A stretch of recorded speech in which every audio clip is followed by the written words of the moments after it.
अध्याय 1 भाग 1। जिस दिन मैंने टीओडीएम से शादी की, मेरा दिल अंतहीन रूप से दुख रहा था। मौसम भी अच्छा नहीं था। बादलों के कारण बूंदाबांदी हो रही थी, जिससे आसपास का वातावरण अंधेरा और उदास हो गया था। दुर्भाग्य से टैम वोंग पैलेस की मां ने मुझे कोई सम्मान नहीं दिया। जैसे ही उसने मेरे सिर पर घूंघट डाला, उसने तुरंत मुझे फूलों की पालकी में खींच लिया। आखिर यह मामूली आदमी तो सिर्फ एक रखेल है। यदि मैं तीसरी राजकुमारी से संबंधित न होती, तो मुझे इस फूलों की पालकी में बैठने का मौका नहीं मिलता। लेकिन मुझे मार्क्विस की हवेली के साइड वाले दरवाजे से ही उठाया गया। स्टूल फिसलन भरा था और नौकरानियां और नौकर मुझे नीचे उतरने में मदद नहीं करना चाहते थे। जैसी कि उम्मीद थी, मैं अपना कदम चूक गया, और जैसे ही मेरा शरीर गाड़ी से गिरने वाला था, एक मजबूत कोहनी ने मुझे ऊपर उठा लिया। आज रात इन अंधे गुलामों की आंखें निकाल लो, मेरे कान के पास गहरी आवाज गूंजी, जिससे मैं चौंक गया। घबराहट में मैंने उस व्यक्ति की शर्ट के सामने का हिस्सा पकड़ लिया। जेड से जड़ी रेशम की पट्टी मेरे हाथ में धंस गई, जिससे मुझे दर्द होने लगा। पूरे देश में केवल कुछ ही प्रथम श्रेणी के मंदारिन हैं, जिनके पास इस तरह के जेड बेल्ट के साथ औपचारिक वस्त्र हैं। यह व्यक्ति निश्चित रूप से टीओडीएम होगा, वह पति जिससे मैं कभी नहीं मिली। मुझे याद है कि मेरे पूरे जीवन में केवल एक बार ही ऐसा हुआ था जब मैं उससे बातचीत कर पाई थी। जब मैं 10 साल की थी, तब वह पहले से ही 30 साल का था। उस समय मार्क्विस की हवेली में उनके जन्मदिन का जश्न मनाने आए मेहमानों के मनोरंजन के लिए एक भोज का आयोजन किया गया था। चूंकि उनके पास कई उपलब्धियां थी, इसलिए मेरे पिता उनका बहुत सम्मान करते थे। वह मेरी मां और 3 बेटों को मिलने के लिए लेकर आए। घर के सभी नौकर चाकर चले गए थे। मैं अध्ययन कक्ष में अकेली थी, खेल रही थी। मैंने गलती से मोमबत्ती से फूलों का पर्दा जला दिया, इसलिए आग सीधे नाम स्ट्रीट के पीछे तक पहुंच गई। नाम स्ट्रीट के पीछे मार्क्विस की हवेली का साइड डोर है। मेरी मां के लौटने के बाद उन्होंने मुझे बताया कि टीओडीएम ने आधी रात को आकाश में आग जलती देखी थी और मजाक में कहा था। मुझे आश्चर्य है कि कौन मेरा जन्मदिन इतने बड़े पैमाने पर मनाना चाहता था। उसके बाद पूरी राजधानी में यह मजाक चल पड़ा। साहित्य मंत्री की 7वीं बेटी सुंदर और जीवंत थी, लेकिन दुर्भाग्य से उसके हाथ पैर अच्छे नहीं थे। वह मोमबत्ती भी मजबूती से नहीं पकड़ सकती थी। यहाँ तक कि मेरा बचपन का दोस्त, जिसकी सगाई मेरी माँ के गर्भ से ही हो गई थी, वह भी मुझ पर हंसा। लेकिन उस अनोखी घटना का वास्तव में उससे कोई लेना देना नहीं था।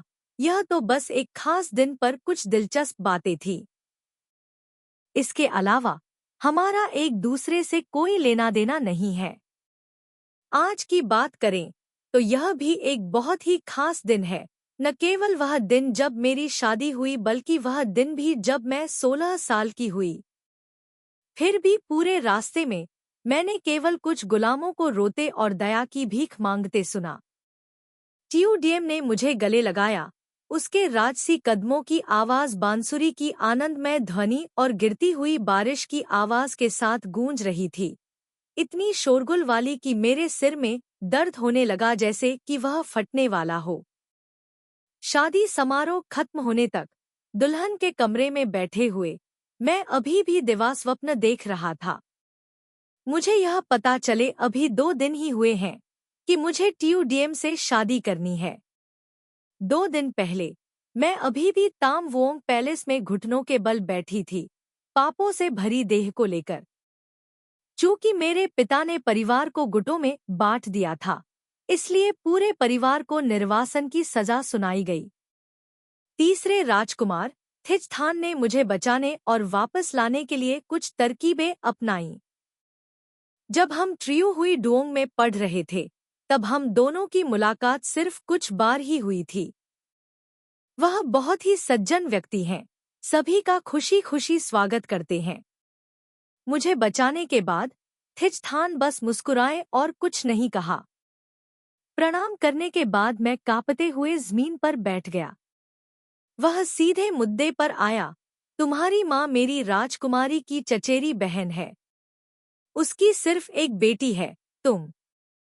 राजकुमारी इसे सहन नहीं कर सकी, इसलिए मुझे कार्रवाई करनी पड़ी। थिचथान की एक राजकुमारी थी जो असाधारण रूप से बुद्धिमान थी। ऐसा कहा जाता है कि वे दोनों अक्सर एक दूसरे के साथ राजनीतिक मामलों पर चर्चा करते थे। उसने अपनी राजकुमारी की वजह से मेरी मदद की। मेरा दिल भारी था और मैं अपनी शर्ट में आधा पका हुआ केक छिपा रहा था जो खराब हो गया था, लेकिन मैं इसे खाने के लिए सहन नहीं कर सकता था। जब मेरा मन अभी भी कहीं भटक रहा था, थिचथान नीचे उतरा। वह मेरे पास आया और पूछा, क्या 7वें युवा मास्टर इस साल 14 साल के हो गए हैं? महाराज, यह अपराधी 15 साल का है। मेरी आवाज मच्छर जितनी छोटी थी, जिससे थिचथान को नीचे बैठकर बात करनी पड़ी। मुझे उसमें चंदन की हल्की सुगंध महसूस हुई। 15 साल की उम्र, शादी का समय। मैं हमेशा से मूर्ख रहा हूँ, लेकिन उस समय भी मैं कुछ चीजों के बारे में अस्पष्ट रूप से सोचने में सक्षम था। मुझे डर है कि अगर मुझे रखेल बनने के लिए मजबूर भी किया गया तो भी मुझे उसकी हवेली में स्वेच्छा से रहना पड़ेगा। कुछ समय के उतार चढ़ाव के बाद बचपन के प्रेमियों ने अपनी सगाई तोड़ दी है और अब से वे एक दूसरे को अजनबी मानेंगे। मेरे पिता द्वारा पदोन्नत किए गए पिछले दरबारियों ने अपने सभी दरवाजे बंद कर लिए थे। थिचथान ही एकमात्र ऐसा व्यक्ति था जो मुझे बचाने के लिए आगे आया। जब कोई राजकुमार किसी नीच महिला अपराधी की मदद करने के लिए सहमत होता है, तो यह शायद सिर्फ अस्थायी हित के लिए होता है। मेरे पास मना करने का कोई रास्ता नहीं था।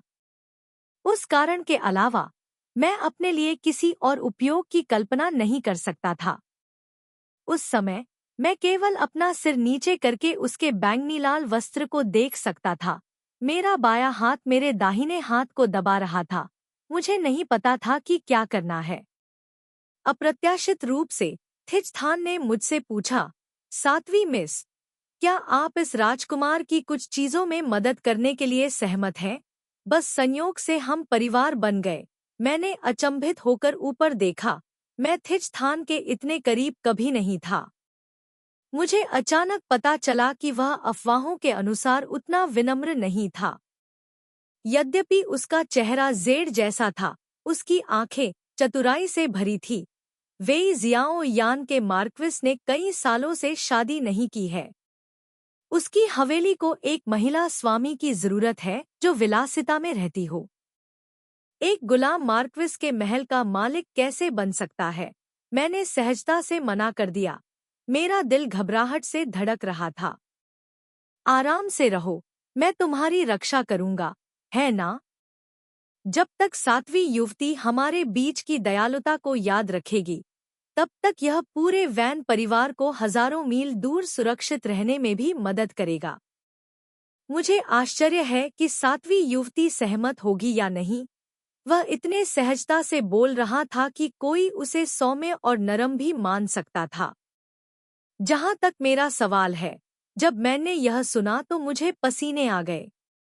मेरे पास वास्तव में कोई और विकल्प नहीं था। मैंने कमजोरी से बात की और जोर से अपना सिर जमीन पर पटक दिया। हर कोई जानता था कि ट्यूडियम एक सैन्य जनरल था और हमेशा क्राउन प्रिंस की मजबूत भुजा रहा था। अब तीसरा राजकुमार चाहता है कि मैं उसकी आंख और कान बन जाऊं, क्राउन प्रिंस का भरोसेमंद विश्वासपात्र बन जाऊं। मुझे लगता है कि थिचथान बहुत भोला है।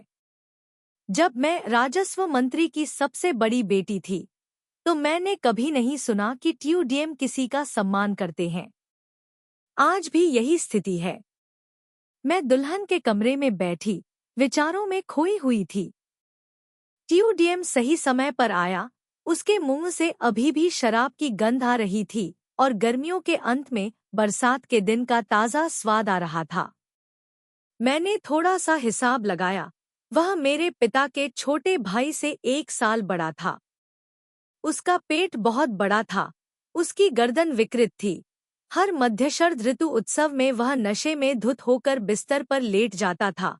उसके खर्राटे बिजली की गड़गड़ाहट से भी तेज थे। राजधानी के ज्यादातर कुलीन लोग ऐसे ही थे, इसलिए जब उसने घूंघट उठाने के लिए हाथ बढ़ाया तो मेरा शरीर सिकुड़ गया। दूसरा हाथ थोड़ा रुक गया। हथेली बहुत मोटी थी, पपड़ी पोर से भी ज्यादा साफ दिख रही थी। घूंघट नीचे गिर गया। मैंने अपना सिर और घुटने भी गले से लगा लिए और बिस्तर के किनारे पर बैठ गई।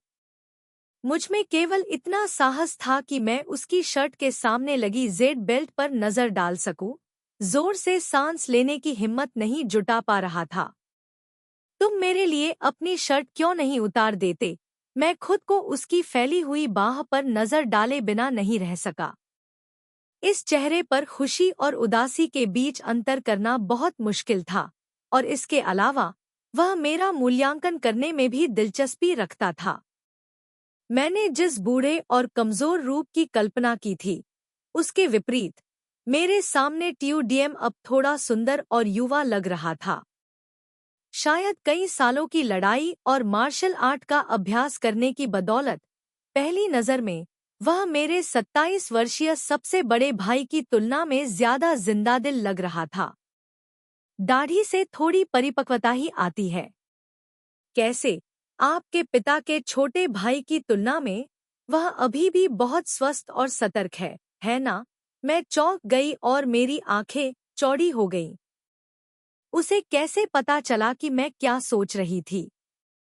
टीयूडीएम और मैं एक दूसरे को बहुत देर तक घूरते रहे। जब उसने अपना सिर थोड़ा झुकाया, जिससे पता चला कि उसकी बाहें थक गई हैं, तब मैं खड़ा हुआ और उसकी शर्ट उतारने में उसकी मदद की। मैंने अपने होंठ काटे, शुरू से अंत तक एक शब्द भी कहने की हिम्मत नहीं जुटा पाया। पहली बार जब मैंने अपने पति के कपड़े बदलने में मदद की, तो बेल्ट की पहली परत तक पहुंचते ही मैं घबरा गई। मैं उसकी तरफ देखने की हिम्मत नहीं कर पाई। मैं उसके सामने खड़ी होकर शर्मा रही थी। मेरे हाथ उसकी पीठ के पीछे उसकी बेल्ट खोलने के लिए पहुंच रहे थे। मैंने गलती से खुद को उसकी बाहों में फेंक दिया। मुझे उम्मीद नहीं थी कि उसके कंधे इतने लंबे और कमर इतनी छोटी होगी। जब मैं इधर-उधर टटोलने ही वाली थी, तो उसकी कलाई पकड़ ली गई। मैंने ऊपर देखा और यह देखकर आश्चर्यचकित रह गया कि टीयूडीएम न केवल मुझसे दोगुना बड़ा था, बल्कि मुझसे एक सिर लंबा भी था। मिस डोंगनी, उसकी आंखों में मेरी घबराहट झलक रही थी, और मैंने उसे हंसने के लिए उकसाया और कहा, एक शर्टलेस आदमी गले मिल रहा है। मेरा चेहरा और भी गर्म हो गया, लगभग उसकी छाती से बाहर निकलने लगा। कुछ देर इधर-उधर टटोलने के बाद अंततः मुझे स्पष्ट रूप से पता चला कि उसके अंडरवियर के एक तरफ एक गांठ थी। मैंने बस हाथ आगे बढ़ाया और उसने मुझे दबा दिया। ब्रा तो रहती है। बिस्तर पर एक छोटी सी अलमारी है। अगर तुम इतनी डरी हुई हो, तो मैं तुम्हें छू भी नहीं सकता। मैं जो कहूँगा, कर सकता हूँ। संचार के लिए भी यही बात लागू होती है। वह मेरे चारों ओर घूमे, कंबल और तकिया बिछाया, फिर बोले, जब तुम्हें मुझसे बात करने का साहस हो, तो अपना मुंह खोलो। मुझे डर है कि मार्क्विस अचानक क्रोधित हो जाएगा और कहेगा, आज रात इन मूक लोगों की जीभ खींच लो। मैंने अपने होंठ काटे, यह देखकर कि बिस्तर बिछाने की उसकी हरकतें कोमल लग रही थी। इसलिए मैंने उससे बात करने की हिम्मत की। यह सुनकर टीयूडीएम ने अपना सिर घुमाया।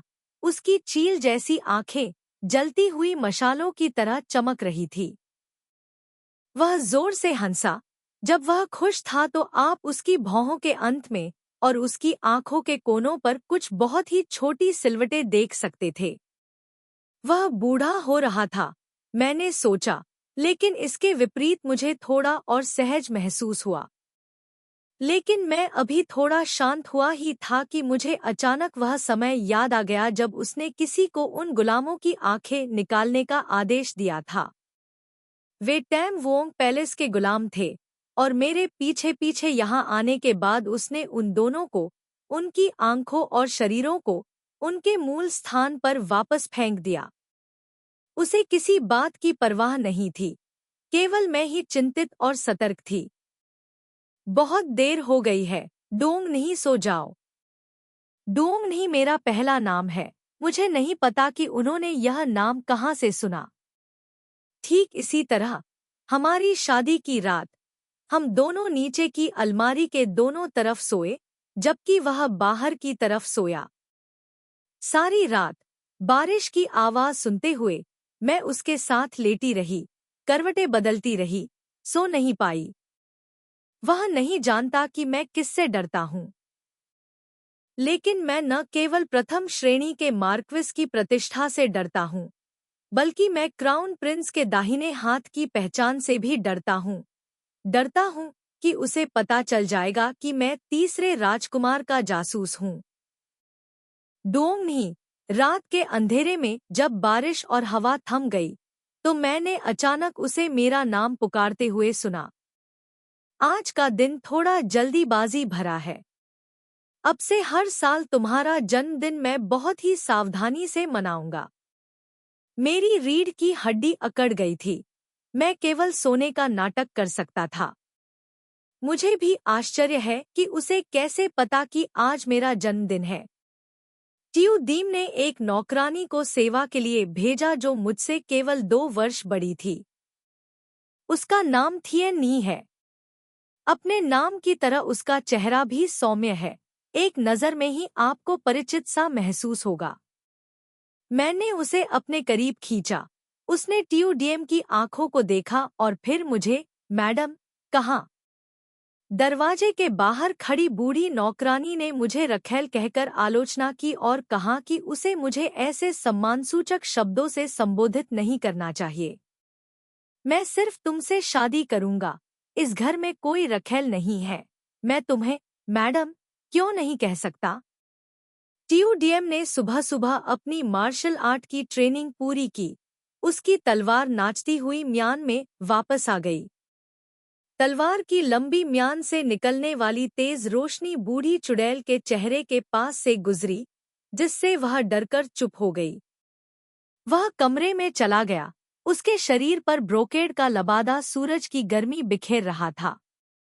मैं आज्ञाकारी होकर उसके लिए दलियां निकालने चला गया। कल रात मैं बहुत डरा हुआ था, इसलिए मैं करीब से नहीं देख पाया। अब मैं इसका सावधानीपूर्वक मूल्यांकन कर सकता हूँ। सालों की लड़ाई ने मेरी त्वचा को सफेद नहीं छोड़ा है। मेरे कोणीय चेहरे को तत्वों ने स्पष्ट रूप से चमकाया है। आंखें बहुत गोल हैं। लोगों को घूरते समय यह निश्चित रूप से बहुत डरावना लगता है। आप कहाँ देख रहे हैं? उसने अचानक अपना सिर झुका लिया।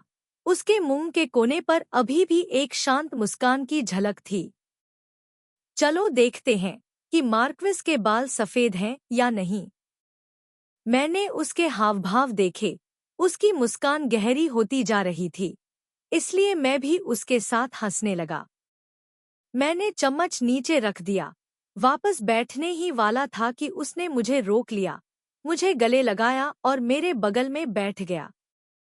मेरे बाल इतने मुलायम हैं कि डोंग नहीं को उन्हें ढूंढने के लिए बारीकी से देखना पड़ता है। उसकी बादाम जैसी आंखें सिकुड़ गईं, एक धूर्त लोमड़ी की तरह चालाक। इससे पहले कि मैं संघर्ष कर पाती, उसने मेरा हाथ छोड़ दिया, यहाँ तक कि दूर भी चला गया, इस डर से कि मैं उसे चिढ़ाऊंगी।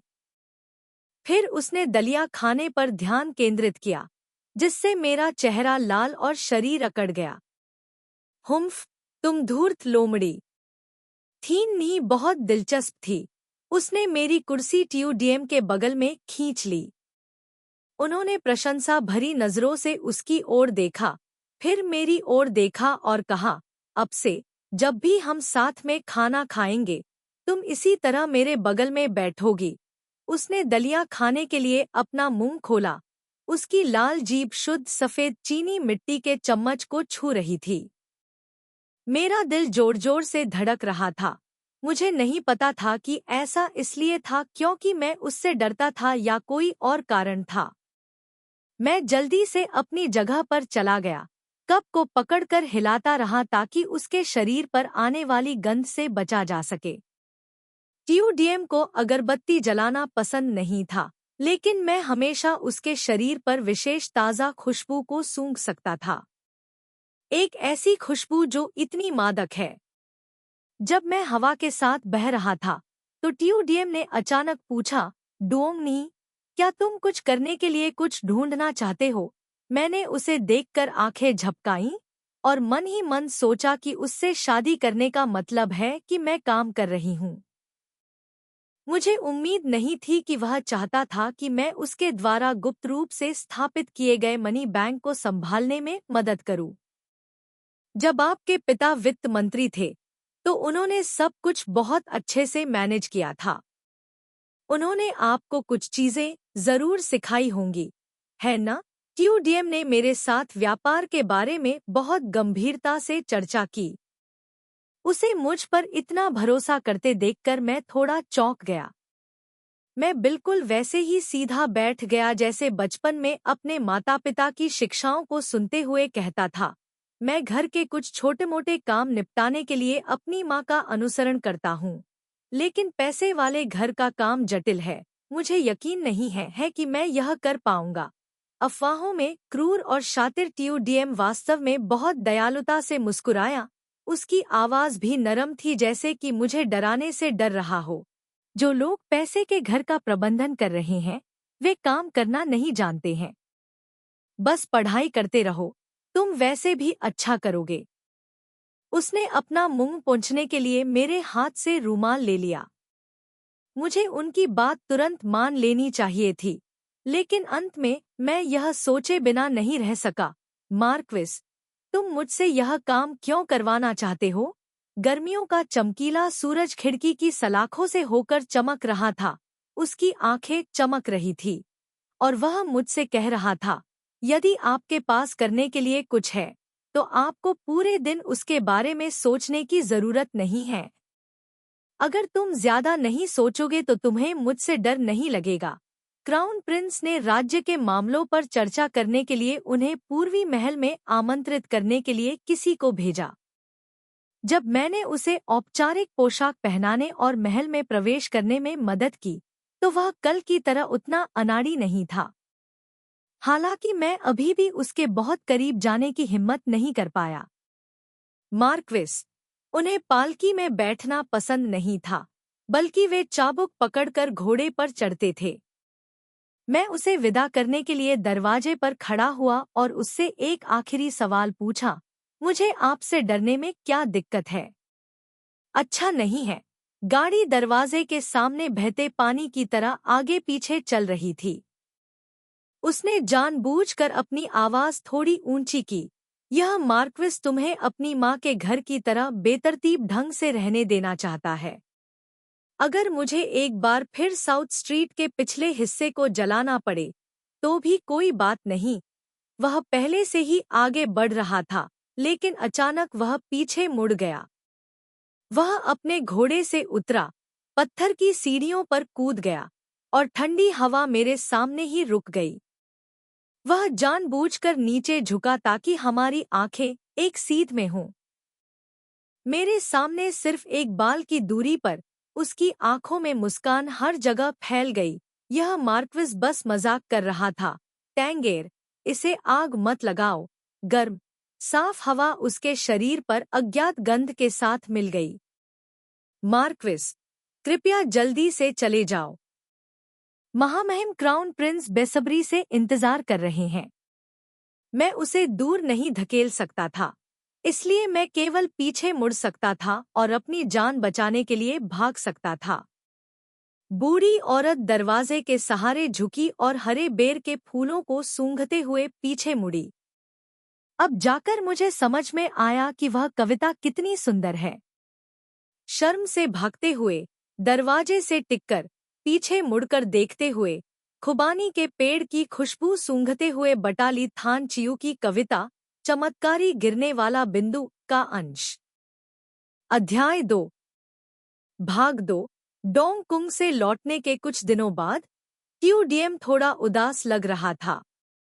जब मैंने कहा कि मेज पर रखी अचार वाली मूली और पुराना बत्तख का सूप मैंने खुद बनाया है, तभी उसने अपनी भौहें ऊपर उठाईं। जब मुझे पता चला कि टीओडीएम को खट्टा खाना पसंद नहीं है, तो यह पहले से ही समय की बात थी, लेकिन उस रात उसने सारी अचार वाली मूली खा ली, एक भी काली वुल्फबेरी नहीं छोड़ी। असहायता की यह भावना भी बहुत दिलचस्प है।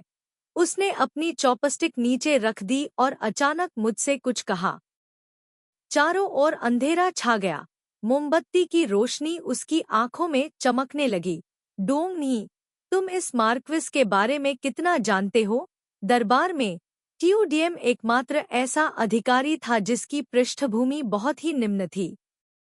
एक असहाय व्यक्ति से वह सफलतापूर्वक एक शक्तिशाली अधिकारी के रूप में विकसित हुआ जो वह आज है। भले ही मैं एक युवा महिला हूँ जो एक बॉर्डोर में रहती है, फिर भी मैं यह कहानी सुन सकती हूँ कि कैसे वह सिर्फ एक लड़ाई के बाद प्रसिद्ध हो गया, और उस समय वह सिर्फ 16 साल का था। 20 साल पहले उस युवक ने विद्रोह को दबाने के लिए दक्षिण पश्चिम में जाने के लिए स्वेच्छा से काम किया, जिसमें 10,000 दुश्मनों के खिलाफ लड़ने के लिए 1,000 सैनिकों का इस्तेमाल किया गया था। जब जनरल किंगयून पहुंचे तो उन्होंने अचानक हमला किया, दुश्मन मार्शल का सिर कलम किया, झंडा फहराया और शिविर में लौट आए। 19 साल की उम्र में वह डाकुओं को नष्ट करने के लिए दक्षिण पूर्व में गए। 24 साल की उम्र में उन्होंने उत्तर पश्चिम में दुश्मन सैनिकों को कई 100 मील पीछे धकेल दिया। 29 साल की उम्र में उन्होंने कम से कम लड़ाइयों में अधिक जीत हासिल की और दक्षिण पश्चिम में सीमा पार करने वाले आक्रमणकारियों को नष्ट कर दिया। अनगिनत अन्य छोटी लड़ाइयाँ थीं। अब तक बस स्थिर खड़े रहने से जियाओ यान पहले से ही दरबार में सर्वोच्च स्थान वाला व्यक्ति था। अपनी कई शानदार उपलब्धियों के कारण उन्हें असाधारण रूप से वेई गो के मार्क्विस के रूप में नियुक्त किया गया था। उनसे पहले केवल शाही रिश्तेदारों को ही यह उपाधि दी जाती थी। हाल के वर्षों में वह शायद ही कभी युद्ध में गए, लेकिन फिर भी शाही सेना के कमांडर का पद संभाला। वह हमेशा व्यस्त रहता है, उसे हमेशा सैन्य प्रशिक्षण मैदान में जाना पड़ता है। सोचने के बाद मैंने ईमानदारी से उत्तर दिया, मैंने सुना है कि मार्क्विस ने कई लड़ाइयाँ जीती हैं। मार्क्विस एक बहुत ही दुर्जेय जनरल है। अब तक आप जैसे सामान्य मूल का केवल एक ही जनरल हुआ है। क्या होगा अगर मैं अपने सैनिकों को फिर से युद्ध के मैदान में ले जाऊं? बेशक, हमने शुरू से ही बड़ी जीत हासिल की, मैंने सच उगल दिया। मैंने देखा कि उसका चेहरा शांत हो गया था। वह धीरे धीरे चाय की चुस्की ले रहा था। छोटी खिड़की से हवा धीरे धीरे बह रही थी। मुझे पता था कि उसके दिमाग में कुछ चल रहा है, लेकिन मैं अंदाजा नहीं लगा पा रहा था कि वह क्या सोच रहा है। मैंने पहल करते हुए एक कुर्सी हटाई और उसके बगल में बैठ गया। मैंने अपनी कोहनी उसकी कुर्सी के हत्थे पर टिका दी और महसूस किया कि उसकी बुद्धिमत्ता की तुलना में मैं सचमुच मूर्ख हूँ। उसे थोड़ा मेरे करीब आना चाहिए था और फिर हमारी कोहनियां एक दूसरे से मिलनी चाहिए थी। महाराज, डोंग नी ने कभी बड़े तूफानों का अनुभव नहीं किया है और बचपन से ही उसके माता पिता ने उसे लाड़ प्यार दिया है। ऐसी कई बातें हैं जो अगर मार्क्विस ने स्पष्ट रूप से नहीं बताईं, तो डोंग नी अनुमान नहीं लगा पाएगा। उसे गलती से दुखी कर देना अच्छा नहीं है। मैंने अपना सिर थोड़ा झुकाया, अपनी मूर्खता पर शर्मिंदा महसूस करते हुए, लेकिन डोंग नी वास्तव में जानना चाहता है कि मार्क्विस इस समय क्या सोच रहा है। तभी टीओडीएम थोड़ा और खुश हुआ। वह मेरे करीब झुका, जिससे मुझे उसके शरीर पर ताज़ा खुशबू महसूस हुई, मुझे तुम्हारा यह तरीका बहुत पसंद है, तुम्हारे चेहरे पर सब कुछ लिखना। अगर तुम्हें नहीं पता तो बस पूछ लेना, कुछ भी इधर-उधर मत करना। उसने हाथ बढ़ाकर मेरे कानों के पीछे मेरे बालों को सहलाने में मेरी मदद की, जो इतने मुलायम थे मानो उस हाथ पर कभी लाल खून का दाग नहीं लगा था।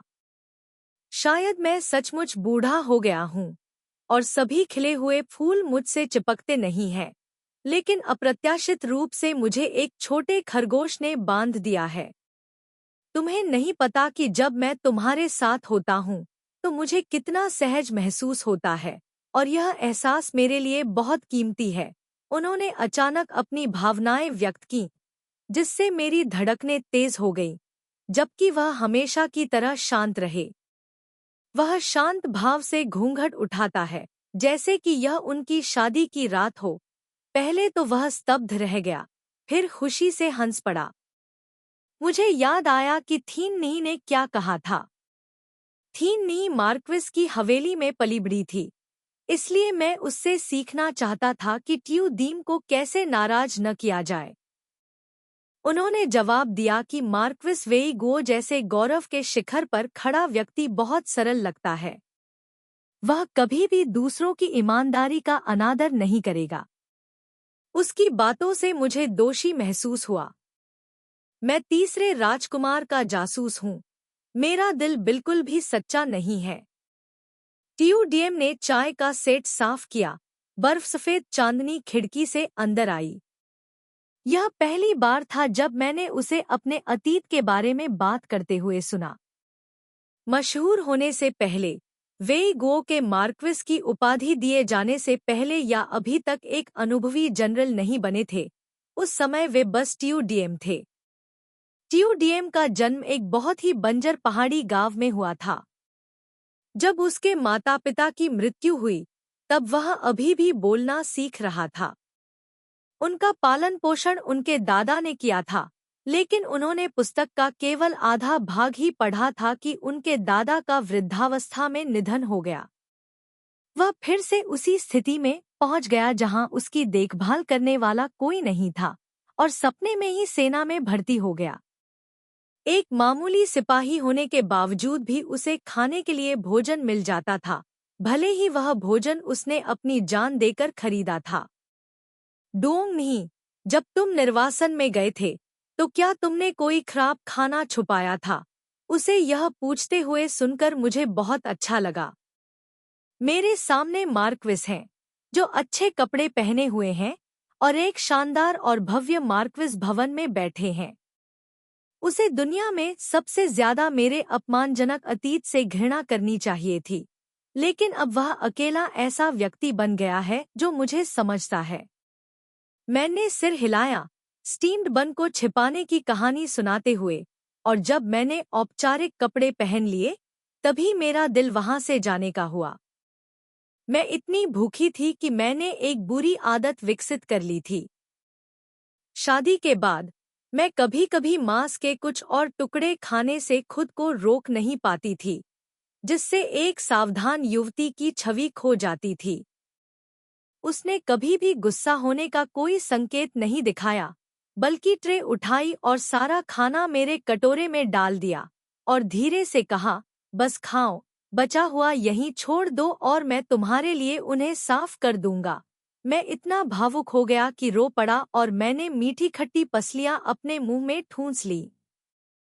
वह मुस्कुराया और मेरे आंसू पोंछे और कहा कि खाने से पहले रो लेना, नहीं तो मेरा पेट खराब हो जाएगा। मैंने जिद करके उसकी बात मानने से इनकार कर दिया और शाम तक मेरे पेट में वैसा ही दर्द होने लगा जैसा उसने कहा था। लेकिन वह अभी भी परेशान नहीं था। उसने कंबल की एक परत के माध्यम से मेरी मालिश में मदद की। मैं अचंभित होकर सो गया और वह अभी भी अपना कोट पहने हुए था और बिस्तर पर कम कैबिनेट के बाहर बैठा था। मार्क्विस ने मेरे साथ बहुत अच्छा व्यवहार किया। ट्यूडीएम अभी भी यह सुनने के लिए सहन नहीं कर सका कि मुझे कैसे निर्वासित किया गया था। हालांकि अब वह मुस्कुरा रहा था, लेकिन उसकी पलकें सिकुड़ी हुई थीं और उसने धीरे से मेरे सिर को सहलाया। उनकी हथेली एक ब्रोकेड कंबल की तरह बड़ी और गर्म थी, जो पूरे व्यक्ति को ढक रही थी और उन्हें बाहर के सभी तूफानों से बचा रही थी। एक अधिकारी के रूप में दरबार में प्रवेश करने के बाद मैं अपना भाग्य बताने के लिए इंपीरियल एस्ट्रोनॉमिकल इंस्टीट्यूट गया। मुख्य निरीक्षक ने कहा कि मार्क्विस को जीवन भर अकेले रहना ही था, इसीलिए वह इतनी प्रसिद्धि और धन अर्जित करने में सक्षम हो सका। जब वह यह कह रहा था तो उसकी आंखों में पर्दे के पीछे टिमटिमाती मोमबत्ती की रोशनी दिखाई दे रही थी।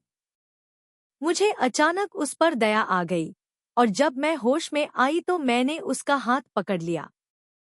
केवल परिवार विहीन लोग ही अपने जीवन या मृत्यु की परवाह किए बिना हत्या कर सकते हैं, लेकिन यदि भाग्य बदला जा सकता हो तो कौन अपने माता पिता से मिलने के अवसर के बदले में प्रसिद्धि और धन का उपयोग करना चाहेगा? इसके अलावा मार्क्विस ने जानबूझकर अकेलेपन का यह भाग्य नहीं अपनाया था। 10 साल की उम्र में उन्होंने युद्ध के मैदान में कदम रखा। उस समय वह एक असहाय किशोर थे। इसके अलावा पर्यवेक्षक ने जो कहा वह मार्क्विस के प्रयासों का अपमान था। मार्क्विस जैसी किस्मत वाले बहुत से लोग हैं, लेकिन आप जैसे कितने लोग इतिहास में दर्ज हैं, है ना? मेरे दाहिने हाथ का आधा हिस्सा उसकी कलाई को ढके हुए था, केवल कुछ उभरे हुए निशान ही दिखाई दे रहे थे। मुझे नहीं पता कि वह कैसे घायल हुआ या उसे दर्द हो रहा था। कितना मजेदार है, मुझे वास्तव में एक प्रथम श्रेणी के सैन्य अधिकारी के लिए तरस आ रहा था, जो सिर्फ एक उंगली से मेरी जान ले सकता था। टीयूडीएम ने अपना सिर झुकाया और आश्चर्य से मेरी ओर देखा। उसने मेरी ओर गौर से देखा, उसके पतले होंठ खुले और फिर उसने अपने दांत भींच लिए, उन्हें इतनी जोर से भींच लिया कि उसकी कनपटियों की नसें जोर से उभर आईं। मार्क्विस, तुम किस बारे में सोच रहे हो? डोंग नी से कहो, क्या तुम मुझे सुन सकते हो? मेरा दिल जोर से धड़क रहा था। मेरा शरीर तलाशने के लिए आगे की ओर झुका हुआ था, लगभग उसकी छाती पर लेट गया। जो हाथ पहले मेरे सिर के पीछे था, वह अचानक मेरे कंधे को बहुत कसकर पकड़ने लगा, जिससे मैं उसकी छाती में गिर गया। सबसे भयावह बात यह है कि बिना इच्छाओं या इच्छाओं के व्यक्ति के पास लालची विचार होंगे। दुनिया भर की यात्रा करने वाले व्यक्ति के लिए सबसे अधिक भयभीत करने वाली बात है पछतावा। डोंग नहीं, अब मैं अकेला व्यक्ति नहीं हूँ। अब मेरे पास एक परिवार है, अब मेरे पास तुम हो। यदि तुम में चालाकी भरी बातें होती और तुम किसी को अपने ऊपर अत्याचार नहीं करने देती, तो यह बहुत अच्छी बात होती, लेकिन तुम्हारे इस रूप के साथ मैं इस पुराने जीवन को यूं ही बदलने का साहस कैसे कर सकता हूँ? उन्होंने इतना कठिन प्रश्न पूछा कि मैं अवाक रह गया। मार्क्विस, मैंने उसकी उदासी दूर करने की हर संभव कोशिश की। मेरे पास अभी भी तुम्हारा पैसा है, मैं भूख से नहीं मरूंगा। टीयूडीएम की पलकें फड़क उठीं, धीरे से मेरी नाक की नोक को दबाते हुए। पति अभी युद्ध में मरा भी नहीं है, लेकिन युवा पत्नी पहले से ही पारिवारिक संपत्ति को विभाजित करने के बारे में सोच रही है। मैं नहीं। चांदनी की तरह एक चुंबन, एक पंख के रूप में नरम। नाम कॉल कारण उन्होंने मुझे दिया था। अगर वह युद्ध के मैदान में मर गया तो मैं समर्थन करने के लिए एक बच्चे के साथ एक विधवा बन जाऊंगा। मैं दोबारा शादी नहीं कर सकती। मैंने उसे एक औपचारिक तारीफ दी। महाराज वास्तव में विचारशील हैं, लेकिन उसे यह बहुत अच्छा लगा। उसकी अभिव्यक्ति बहुत आपके पति उस तरह के व्यक्ति हैं थी। फिर वह नीचे की अलमारी में चला गया और अपने कपड़े पहने हुए सो गया। चलो देखते हैं। मेरे पति को मेरे पुनर्विवाह के लिए युद्ध के मैदान में मरने की जरूरत नहीं है। वह आधी रात को चला गया जब मैं गहरी नींद में थी। केवल थिएन नी को बाहर के दरवाजे की रखवाली करने के लिए कहा ताकि मुझे समझा सके। मैडम को रोना पसंद है। अगर मैं जाने से पहले नाश्ता खत्म करने तक इंतजार करती हूँ। तो वह निश्चित रूप से खाते समय रोएगी और फिर उसे पेट में दर्द होगा। जब उन्होंने कहा कि उन्होंने जो कहा, वह तब तक रोया जब तक कि मेरा चेहरा मुड़ गया और मैं नाश्ता भी नहीं कर सकता था। जब मैं किसी को भी निर्वासन के रास्ते पर लेने के लिए किसी को भेजा था, तो मैं अपने माता पिता और रिश्तेदारों को अलविदा कह रहा था। सिर मेरे माथे को थपथपाया, मेरे आंसू पोंछे और TNNHI को मनी हाउस में ले जाया गया। मैं थक गया था और रात में मैंने अपनी आंखें बंद कर ली और सो गए। कीमत। हरे सेब लाल हो गए। मैंने कुछ सेब तोड़े, थिएन नी के साथ सेब पाई बनाना सीखा। उसके हुनर बहुत अच्छे थे। राजधानी में लाई ट्री लान का रेस्तरां उसके जितना अच्छा डेसर्ट नहीं बना सकता था। यह बस यूं हुआ कि मार्क्विस की हवेली के दक्षिणी प्रांगण में एक सेब का बाग था। मैंने नौकरों को सेब तोड़ने का आदेश दिया और कुछ डेसर्ट शेफ को थिएन नी के साथ सेब पाई बनाना सीखने के लिए आमंत्रित किया। मैंने एक तरीका सोचा, घोषणा की कि मैं मार्क्विस की हवेली द्वारा बनाई गई सेब पाई को चायघर में आने वाले पहले 100 मेहमानों को मुफ्त में दूंगा। इस तरकीब से मुझे मध्य शरद ऋतु उत्सव से पहले काफी लाभ प्राप्त करने में मदद मिली। जब TUDM महल में नहीं था, तो सभी ने मुझे घेर लिया, मेरे शब्दों को आज्ञा के रूप में लिया। इससे मैं डर गया, इसलिए मैंने उन्हें बहुत सारा चांदी का इनाम दिया। डर था कि जब TUDM वापस आएगा, तो घर एक घर नहीं होगा, महल एक महल नहीं होगा। मैडम, थिएन नी ने इस बॉक्स में कुछ स्वास्थ्यवर्धक तत्व डाले हैं। कृपया बैठ जाइए और थोड़ी देर आराम कीजिए। गर्व तो उसे होना चाहिए जिसके पास ताकत है, जो पहले कुछ निवाले खा लेता है। थिएन नी ने देखा कि मैं बहुत चिंतित था, इसलिए उसने मेरे लिए खाने के लिए गर्म दलिया का एक कटोरा पकाया। थिएन नी, असल में मैं बहुत डरा हुआ हूँ। मैंने दलिया का कटोरा पकड़ा, मेरी हथेली धीरे धीरे गर्म हो गई, लेकिन फिर भी उसकी छाती की गर्मी की तुलना में कुछ भी महसूस नहीं हुआ। थिएन नी ने मुझे दिलासा देते हुए कहा कि मैंने बहुत अच्छा किया है। इस दुनिया में अपनी किशोरावस्था में ऐसी बहुत कम युवतियां हैं जो इतने बड़े मार्क्विस मेंशन की देखभाल कर सकती हैं। पलक झपकते ही यह पहले से ही 15 अगस्त था। पहाड़ की चोटी पर पूर्णिमा ने एक हल्के पीले रंग का प्रभामंडल उत्सर्जित किया।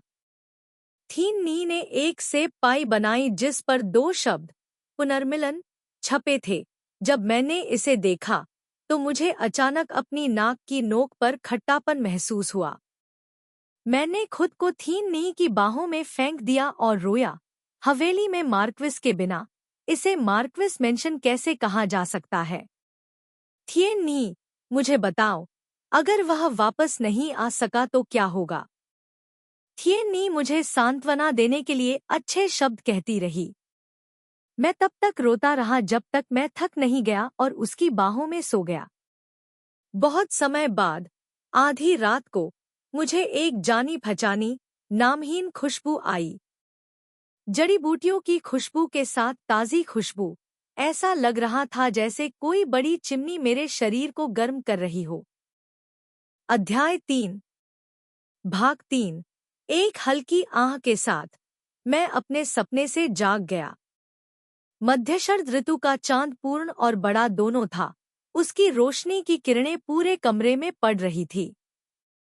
जब मैंने उन बादामी आंखों को देखा, तो आंसू बहने लगे। मैंने कंबल फेंक दिया और उनकी ओर दौड़ा। भगवान, मैंने फिर से तुम्हारा सपना देखा, है ना? तुम नहीं जा सकते। इससे पहले कि डोम नहीं जाग जाए, तुम कहीं नहीं जा सकते। मुझे डर है कि सब कुछ सिर्फ एक भ्रम है। वह मेरे द्वारा गिरा दिया गया था और थोड़ा लड़खड़ा गया था। उन्होंने मेरी गर्दन थपथपाई, असहाय और सौम्यता से मुस्कुराते हुए कहा, यह मार्क्विस कहीं नहीं जा रही है, भले ही डोंग नहीं जाग जाए, वह नहीं जाएगी। यह सुनकर मैं उसकी छाती में चिल्लाया और पूरा घर मशालों से रोशन हो गया। और सभी ने इसे चोरी करने के लिए चोर के रूप में गलत समझा।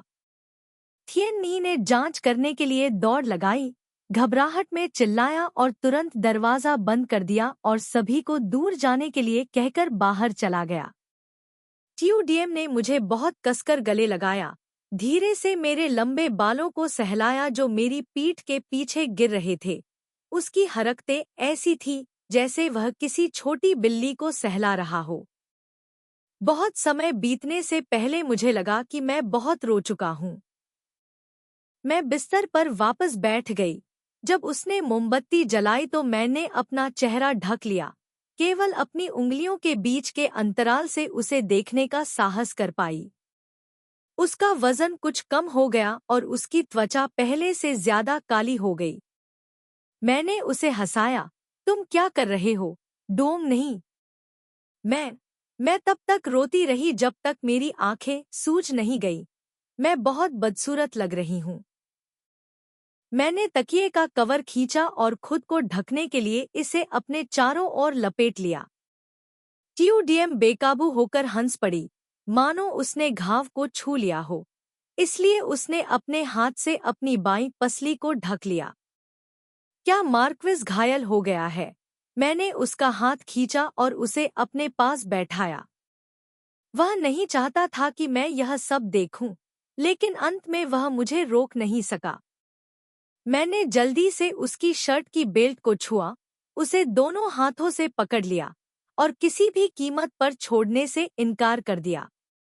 डोंग नहीं, छोड़ दो, यह टूटने वाला है। खुली हुई शर्ट से त्वचा और हड्डियों से ढका एक शरीर दिखाई दिया। छाती पर एक पट्टी बंधी हुई थी और बाईं ओर से आधी उंगली लंबा चमकदार लाल खून का धब्बा बह रहा था। आंसू बहना बंद हो गए। मैंने उसकी बेल्ट पकड़ ली और रोने लगा। टीओडीएम को डर था कि मैं नीचे की कैबिनेट से टकरा जाऊंगा, इसलिए उसने एक हाथ मेरे सिर के पीछे रखा, दूसरे हाथ से मेरी दोनों कलाइयों को पकड़ा। उसकी हरकतें कोमल थी, ज्यादा बल का इस्तेमाल करने की हिम्मत नहीं हुई। मैं रोया और उससे चिल्लाया, अगर मार्क्विस को डर है कि डोंग ही तुम्हारे कपड़े फाड़ देगा, तो किसी को बुलाओ और मेरे हाथ काट दो। उसके पास झुककर मुझे एक हल्का सा चुंबन देने के अलावा कोई विकल्प नहीं था जो मेरी भौहों के बीच रुक गया। तुम अच्छे शब्द सीखना नहीं चाहते, तुम केवल असभ्य बातें कहना जानते हो। मैंने अपने आंसू पोंछे और उसके साथ बैठ गई। यह देखकर कि वह यह काम बिना किसी को बताए चुपके से कर रहा था, मैंने ज्यादा कुछ नहीं कहा, केवल यह पूछने का साहस किया कि क्या उसे दर्द हो रहा है। बस थोड़ा सा, मच्छर के काटने जैसा। उसने मुझे चिढ़ाया, मेरा तकियाखोल उतारने में मेरी मदद की और मेरे आंसू और नाक का पानी पोंछा। कोई भी मच्छर आपको इतनी बुरी तरह नहीं काटता कि आपको घाव पर पट्टी बांधनी पड़े। मैं रोई और फिर क्रोधित हुई और दुखी हुई। जब वह चला गया तो वह बिल्ली की तरह शांत था। उसने मुझे घर से एक पत्र भी नहीं लिखा। जब वह लौटा तो वह एक चोर की तरह चालाक था, मेरे साथ एक बच्चे की तरह व्यवहार कर रहा था और मुझे धोखा दे रहा था। मैंने उसे धक्का दिया, वह चिल्लाया और दर्द का नाटक करते हुए अपने घाव को ढक लिया। मुस्कान, मैंने तुम्हारे कंधे पर मारा, तुम्हारी पसलियों पर नहीं। जब मेरा हाथ कट जाता है तो मेरा दिल दुखता है। उसने मुझे अपनी बाहों में खींच लिया, धीरे से सारे खतरे और दर्द को दूर फेंक दिया। मैं उसके कंधे पर लेट गया, एक बिल्ली या पिल्ला की तरह महसूस कर रहा था जो गंदगी करने के बाद थक गया था। मैंने उसे यह कहते हुए सुना, मैं बस वापस जाना चाहता हूँ और तुम्हारे साथ मध्य शरद ऋतु उत्सव मनाना चाहता हूँ। यह हमारा पहला पारिवारिक मिलन समारोह है, इसलिए हम इसे मिस नहीं करना चाहते। अब हमारे पास इकट्ठा होने के लिए ज्यादा रिश्तेदार नहीं बचे हैं। मैं तब तक रोती रही जब तक मेरा दिमाग धुंधला नहीं हो गया। फिर मैंने राहत की सांस ली, तो मार्क्विस इस साल के अंत तक मेरे साथ रहने के लिए निश्चिंत हो सकते हैं, है ना? उसने कोई जवाब नहीं दिया। बस शीशे पर चमकता हुआ चमकीला चांद और हवा में गिरते हुए कुछ लाल पत्ते देखे। मैंने अपने होंठ काटे। काफी देर बाद मैंने पूछा, हमें कब तक लड़ना है? उन्होंने ईमानदारी से जवाब दिया, यह तो बस शुरुआत है। मैंने सोचा कि वह मेरे साथ मध्य शरद ऋतु उत्सव मनाना चाहता था, इसलिए वह भाग गया। उसकी नींद का ख्याल रखने के बाद मैं पूरी रात करवटें बदलती रही, दोषी महसूस करती रही और सो नहीं पाई। जब अगले दिन सूरज निकला तो उसने मेरी आंखों के नीचे काले घेरे देखे और समझाया, अगर तुम्हारा पति ऐसा व्यक्ति है जो सार्वजनिक और निजी मामलों के बारे में स्पष्ट नहीं है, तो वह तुम्हारे भरोसे के लायक नहीं है। पता चला कि वह मध्यशरद ऋतु महोत्सव से पहले मुझसे मिलना चाहता था, इसलिए उसने अपने घोड़े को चाबुक से मारा और पहले घर चला गया। वह सुबह सुबह महल से निकल गया, लेकिन मैंने उससे कुछ नहीं पूछा। मैं थिएन नी के साथ मनी हाउस और टी हाउस की देखभाल करने चला गया। दोपहर के बाद किसी ने आकर बताया कि टीयूडीएम वापस आ गया है। मैंने जल्दी से कुछ निर्देश दिए और फिर मार्क्विस की हवेली में वापस आ गया। मैं लगभग मुख्य द्वार से कूद गई, अपनी स्कर्ट उठाई और सीधे लिविंग रूम में भाग गई। मैंने अभी यार्ड के बीच में सजावटी दीवार के चारों ओर चक्कर लगाया और चिल्लाया, मार्क्विस वापस आ गया है, जब मुझे तुरंत एक गार्ड ने रोक दिया, जिसका चेहरा खुरदुरा था और उसके हाथ में चाकू था। उसे डराओ मत, टीयूडीएम ने मुख्य हॉल से कहा। वह बाहर आया और कहा कि एक विशिष्ट अतिथि आ गया है। उसने मुझे कुछ देर पिछवाड़े में प्रतीक्षा करने को कहा और उस गार्ड को घूर कर देखा जिसने मुझे रोकने की हिम्मत की थी। संभवतः अपनी लंबे समय से चली आ रही बुरी प्रतिष्ठा के कारण उसने उन दोनों को इतना डरा दिया कि वे मेरे सामने झुक गए और मुझसे क्षमा मांगने लगे। इंतजार, एक अजीब सी आवाज सुनाई दी। वह व्यक्ति बाहर आया और टीयूडीएम के सामने खड़ा हो गया। उसने दूर से मेरी तरफ देखा। कोई आश्चर्य नहीं कि मार्क्विस मिडटर्म फेस्टिवल से पहले घर लौट आया। ऐसा इसलिए हुआ क्योंकि वसंत की रात का इंतजार करना मुश्किल था। हालांकि वह सादे कपड़े पहने हुए था, लेकिन वह प्रतिष्ठा से भरा हुआ था और टीयूडीएम से इस तरह से बात कर रहा था कि मैं तुरंत समझ गया कि वह कौन है। मैंने जल्दी से झुककर सलाम किया। आपका नौकर असभ्य था। मुझे उम्मीद है कि महामहिम मुझे माफ कर देंगे। यह युवराज है। अपने बड़े पेट के कारण वह तीसरे युवराज जितना सुंदर नहीं दिखता। राजकुमार ने मेरी बुद्धिमानी की प्रशंसा की और मेरी तुलना अपनी उपपत्नी से की। मुझे लगा कि यह अजीब है, इसलिए मैंने टीयूडीएम की बातचीत का फायदा उठाया और वहां से चला गया। उस शाम टीयूडीएम पिछवाड़े में लौट आया। मेज पर ठंडा खाना देखा और पूछा, क्या मैंने किसी को नहीं बताया कि वह आपको पहले खाने के लिए कहे? आप मुझसे क्या करवाने की प्रतीक्षा कर रहे हैं? मेरे हाथ रुमाल से उलझ गए। मैंने अपना सिर नीचे किया और कहा, मैं गलत था। मुझे मार्क्विस की आधिकारिक मामलों की चर्चा में बाधा नहीं डालनी चाहिए थी, और यहाँ तक कि महामहिम क्राउन प्रिंस को ऐसी बातें कहने के लिए उकसाना भी नहीं चाहिए था। एक लंबे मौन के बाद मैं कांप उठा और उसकी ओर देखा। टीयूडीएम हमेशा की तरह अभी भी शांत था। उसने मुझसे पूछा, जब क्राउन प्रिंस ने आपसे अशिष्टता से बात की, तो आपको ऐसा क्यों लगता है कि आपने ही गलत किया है? मैं विचलित हूँ। उन्होंने धीरे से मेरा हाथ थामा। लोग गपशप कर रहे हैं, कह रहे हैं कि मैंने वेई के मार्क्विस ने एक बहुत ही खूबसूरत उपपत्नी से शादी की है। मैं उसे एक खजाने की तरह प्यार करता हूँ और अंत में वह हमेशा खिलती रहे। आज मैंने क्राउन प्रिंस को बताया कि अफवाहें सच हैं। मैं वास्तव में उनका सम्मान करता हूँ और उनके साथ कोई अन्याय नहीं होने दे सकता।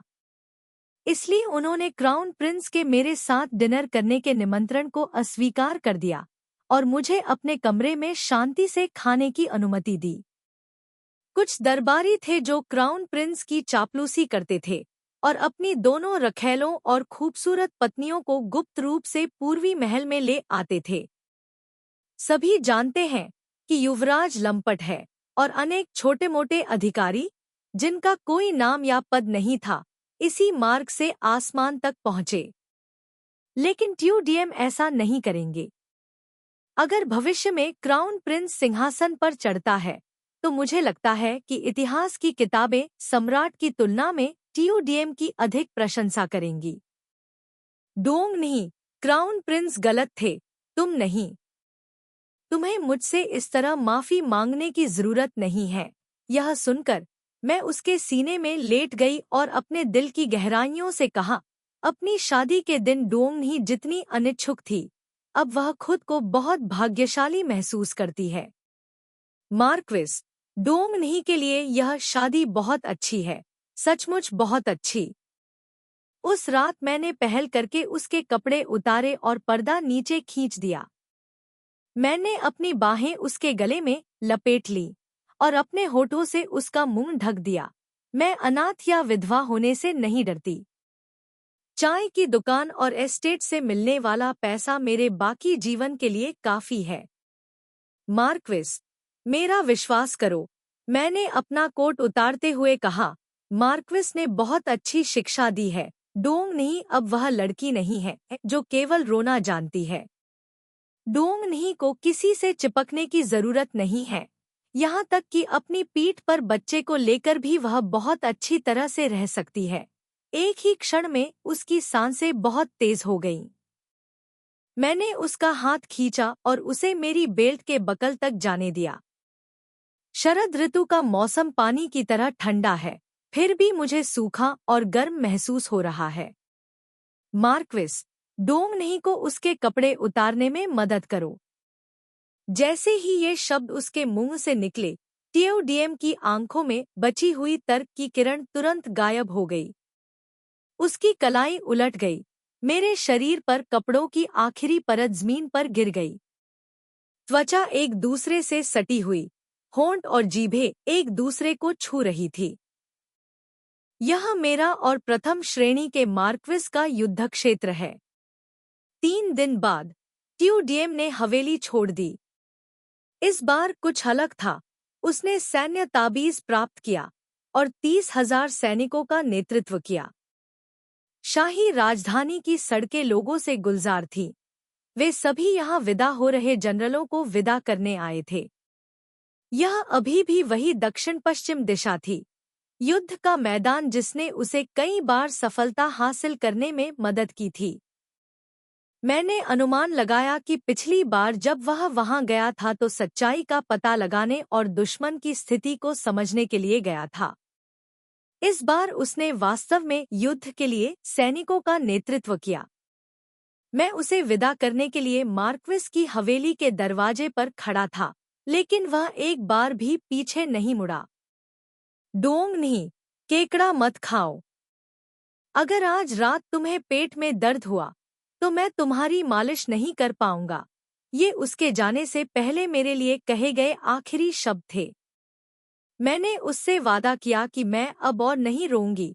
दरवाजे के पास खड़ी होकर अपने होंठ क्रूरता से काट रही थी। जब लंबी लाइन में आखिरी सिपाही गायब हो गया, तभी मेरी आंखों में आंसू आ गए। आंसू बारिश की तरह बह रहे थे। मुझे कभी नहीं पता था कि मैं किसी को इतना याद कर सकता हूँ। मैं जैसे ही हवेली में घुसने वाला था, अचानक मेरी नज़र एक जानी पहचानी सी पालकी पर पड़ी। लाल रंग की पालकी से एक चांदी की घंटी लटक रही थी और पर्दे पर एक गुलाब की कढ़ाई की गई थी। मुझे याद है कि एक बार तान वान नगन ने अपने पिता तान थाई फो से इस पालकी के लिए कहा था और कहा था कि यह गुलाब का फूल मेरे लिए उपयुक्त है और इसके नाम में डुओंग शब्द भी शामिल है। मुझे बस यह एहसास हुआ कि यह पालकी उसी की है। अगर उसके माता पिता न होते तो वह पालकी पर बैठ ही नहीं पाता। वह टीओडीएम की तरह नहीं था जो कुछ चाहता था और व्यक्तिगत रूप से उसे ले लेता था। उस व्यक्ति के चेहरे को देखते हुए जो धीरे धीरे एक अजनबी बन गया था और मेरी ओर बढ़ रहा था, मुझे अचानक थोड़ा अजीब लगा। मजेदार बात यह है कि पहले तो मुझे कुछ समझ में नहीं आया। मैंने एक कमजोर विद्वान को देखा जो सिर्फ बर्फ और चांद को मोती बनाना जानता था। जब उसने मुझे देखा तो पहले तो उसने सलाम किया, फिर उसका चेहरा थोड़ा सा हिला। उसने कहा कि वह मुझसे बात करना चाहता है। मैंने अपने चायखाने में एक भोज का आयोजन किया। नौकर हर जगह सीधे खड़े थे, खिड़कियां खुली हुई थी। मैंने उससे पूछा कि वह किस बारे में बात करना चाहता है। मैं देख सकता था कि टैन वान नगन वास्तव में मेरे बारे में चिंतित था। उन्होंने मुझसे पूछा कि हाल ही में सब कुछ कैसा रहा और क्या ट्यूडीएम मेरे साथ सख्ती बरत रहा है। थीन नी ने देखा कि मैं उन सवालों का जवाब देने में बहुत आलसी थी जिनका जवाब सभी को पता था। इसलिए उन्होंने चाय बनाई और स्थिति को देखते हुए मेरी तरफ से कहा, कृपया कुछ चाय लीजिए, मैडम। महोदया, तान वान गन ने ध्यान भटकाते हुए दोहराया। थीन नी ने महल में बूढ़ी नौकरानी से ट्यूदीम द्वारा कहे गए वाक्यों को दोहराया ताकि वह प्रत्येक शब्द को स्पष्ट रूप से सुन सके। तान वान गन ने थीन नी को देखा और फिर मेरी तरफ। वह अभी भी बहुत छोटा था। ट्यूडीएम की तुलना में उसकी त्वचा बहुत चिकनी थी। उसका चेहरा पतला है और उसने कभी किसी तूफान का सामना नहीं किया है। इसलिए कुछ ही बातचीत के बाद उसकी आवाज चली गई। थियोडोंग, क्या तुमने कभी मुझे उस समय तुम्हें छोड़ देने के लिए दोषी ठहराया? बेशक मैं तुम्हें दोषी मानता हूँ। मैंने बिना किसी संकोच के खुलकर बात की। मैं उस दिन को कभी नहीं भूल सकती जब मेरे पिता मदद मांगने किन ताइफू गए थे और घर लौटने पर वे कितने हताश थे। मैं परिवार की आखिरी बेटी थी जिसकी अभी तक शादी नहीं हुई थी। ट्रान वान नगन और मैं न केवल अपनी माँ के गर्भ से ही सगाई कर चुके थे, बल्कि हम बचपन के प्रेमी भी थे जो एक साथ बड़े हुए। 2 साल पहले ग्रैंड ट्यूटर किन ने भी एक बार मुझे चिढ़ाते हुए कहा था कि मैं उन्हें सिर्फ फादर किन कहूं। उन्होंने मुझे अपनी बेटी की तरह माना और इतने सालों तक मेरे पिता की महिमा का आनंद लिया। फिर भी वे एक पल में मुझसे मुंह मोड़ सकते थे। मेरे पिता ने कभी भी कुछ ज्यादा नहीं मांगा। उन्हें बस यही उम्मीद थी कि उनका परिवार मुझे अपने घर में रखैल या नौकर के तौर पर स्वीकार कर ले, बशर्ते मैं निर्वासन की पीड़ा से बच सकूं। लेकिन ग्रैंड ट्यूटर किन ने मदद नहीं की और किन वेन्यान एक शब्द भी नहीं बोल पाए। जब उसे पता चला कि मैं ट्यूडीएम की उपपत्नी बनने के लिए राजधानी लौट आई हूँ, तो उसे पूछने के लिए आने से पहले उसके जाने तक इंतजार करना पड़ा। युवा मास्टर टैन का साहस पहले से ही बहुत छोटा है, फिर उन्हें मुझसे जीवन भर शांति का वादा करने का साहस कहाँ से मिला? या फिर यह केवल दिखावटी बात है, इसमें कोई ईमानदारी नहीं है? मैंने उससे पूछा, दुखी नहीं बल्कि हैरान होकर। शायद उसे उम्मीद नहीं थी कि मैं इस तरह का इंसान बन जाऊंगा, नहीं उसने सोचा होगा कि मैं उससे इस तरह बात करूंगा। वह बहुत हैरान था। वह मुझसे कभी भी क्षमा या पुरानी यादों के शब्द नहीं सुनेगा। वह युवती जो पहले मीठी मीठी बातों में डूबी रहती थी, अब बड़ी हो गई है। उसके पति ने उसे सिखाया, कम बोलो, ज्यादा करो, अपने दुश्मन को जानो और खुद को जानो। अपनी ऊर्जा बेकार की बातों में बिल्कुल बर्बाद मत करो। मैं तान वान नगन से माफी का इंतजार कर रहा हूँ। लेकिन मुझे आपके टैन परिवार को भी धन्यवाद देना है, जिन्होंने मुझे स्वीकार नहीं किया। मैंने अपना चाय का प्याला नीचे रखा और मेहमानों को जाने का आदेश दिया, अन्यथा मैं मार्क्विस वेई से शादी नहीं कर पाती और मैं आज की तरह खुशी से नहीं रह पाती। ट्रान वान नगन सच्चाई को स्वीकार नहीं कर सके। मैंने कहा, अगर मैं कहूँ कि मार्क्विस आपसे 10,000 गुना बेहतर है, तो मैं अपने पति को अपमानित करूंगी। क्या आप समझते हैं? वह अपनी आत्मा खो बैठा और बाहर चला गया। ठोकर खाकर सीढ़ियों से नीचे गिर गया, जिससे उसकी हड्डियां टूट गईं। तलवार लेकर घोड़े पर सवार होकर तियोदीम के वीरतापूर्ण व्यवहार के बारे में सोचते हुए मैंने आह भरी। थी नी, मुझे बताओ, मार्क्विस से 10 साल बाद पैदा होने और थोड़ा छोटा होने के अलावा उसके बारे में और क्या अच्छा है? थीन नी ने दुष्टता से मुस्कुराते हुए धीमी आवाज में कहा, तो क्या हुआ अगर तुम जवान हो? मार्क्विस जैसी शारीरिक शक्ति के बिना यह बेकार है। मुझे पिछली रातों की याद आई जब मैं और टीयूडीएम शोर मचा रहे थे जो पूरे कमरे में गूंज रहा था। मेरा चेहरा शर्मिंदगी से तुरंत लाल हो गया। मैंने उसे मारने के लिए तौलिया पकड़ा और गलती से अगले कमरे में किसी को टीयूडीएम के बारे में चर्चा करते हुए सुना। दक्षिण पश्चिम में 9 शहरों को जीतने की उनकी इच्छा कभी न खत्म होने वाले युद्ध को शुरू करने से अलग नहीं है। वह केवल 30,000 सैनिक लेकर आए थे।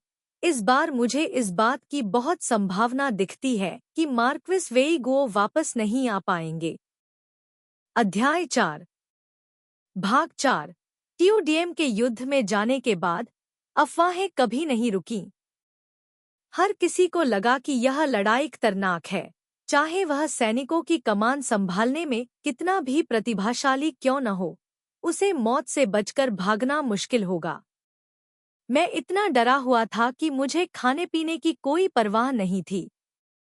शराबखाने, थिएटर, रेशम की दुकानें, जो भी मन में आया, मैं उस व्यवसाय को चलाना सीखने चला गया।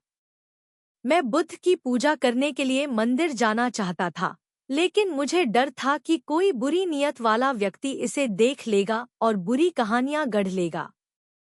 कम से कम वह व्यक्ति जो टीयूडीएम के साथ एक ही बिस्तर पर सोता था, उसे नीची नज़र से तो नहीं देखना चाहिए। ऐसे ही एक उच्च पदस्थ अधिकारी की पत्नी मिलने आई। उसके दिल में कुछ समस्या थी, इसलिए उसने फिर से टीयूडीएम का जिक्र किया, लेकिन मैंने ऐसा दिखावा किया कि कुछ हुआ ही नहीं। खास तौर पर तब जब वहां एक जनरल की पत्नी थी जिसे अभी-अभी दूसरे रैंक पर पदोन्नत किया गया था। इस पूरे राजवंश में ऐसे बहुत कम जनरल हैं जो इस उपाधि को धारण कर सकें, और उनके पति उनमें से एक हैं। इसलिए वह सामान्य लोगों की तुलना में और भी अधिक विलक्षण है। मैंने उसे ध्यान से देखा। मुझे लगता है कि मार्क्विस को हराने वाला जनरल अभी तक पैदा नहीं हुआ है। उसे प्रतिक्रिया देने में काफी समय लगा। मैंने शहतूत के पेड़ की ओर इशारा किया और टिड्डे के पेड़ को डांटा, यह कहते हुए कि उसका पति एक औसत दर्जे का व्यक्ति था, जिससे उसका चेहरा हरा और लाल हो गया। लेकिन वह वापस बहस नहीं कर सकी और अंत में वह शर्मिंदा महसूस करती रही और चली गई। थीन नी ने कहा कि वे महिलाएं केवल पूरे दिन घर के कोने में छिपना जानती थीं। टीयूडीएम जैसा कोई बूढ़ा मालिक कभी नहीं हुआ जो उन्हें बाहर जाकर काम करने के लिए प्रोत्साहित करता, ताकि हर कोई वह कर सके जो वे करना चाहते हैं।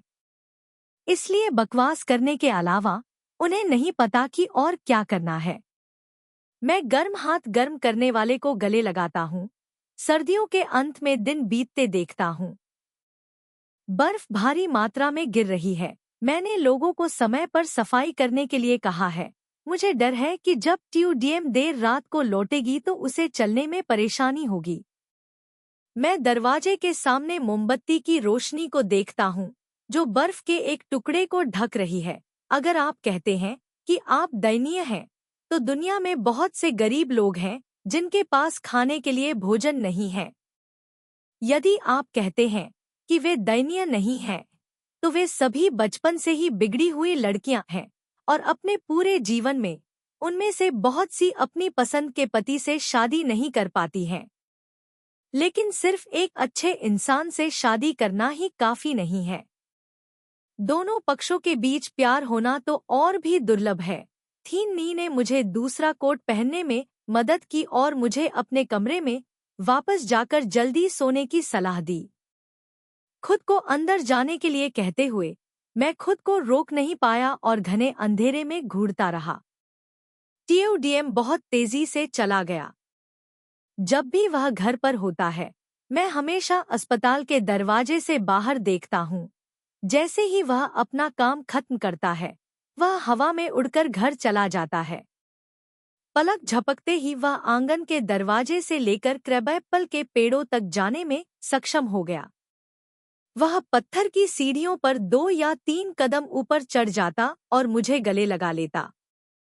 हर बार जब मैं पलक झपकाता, तो मुझे आश्चर्य होता कि जब मैं अपनी आंखें खोलूंगा, तो मैं क्रैबएप्पल के पेड़ के बगल में टीयूडीएम को देखूंगा।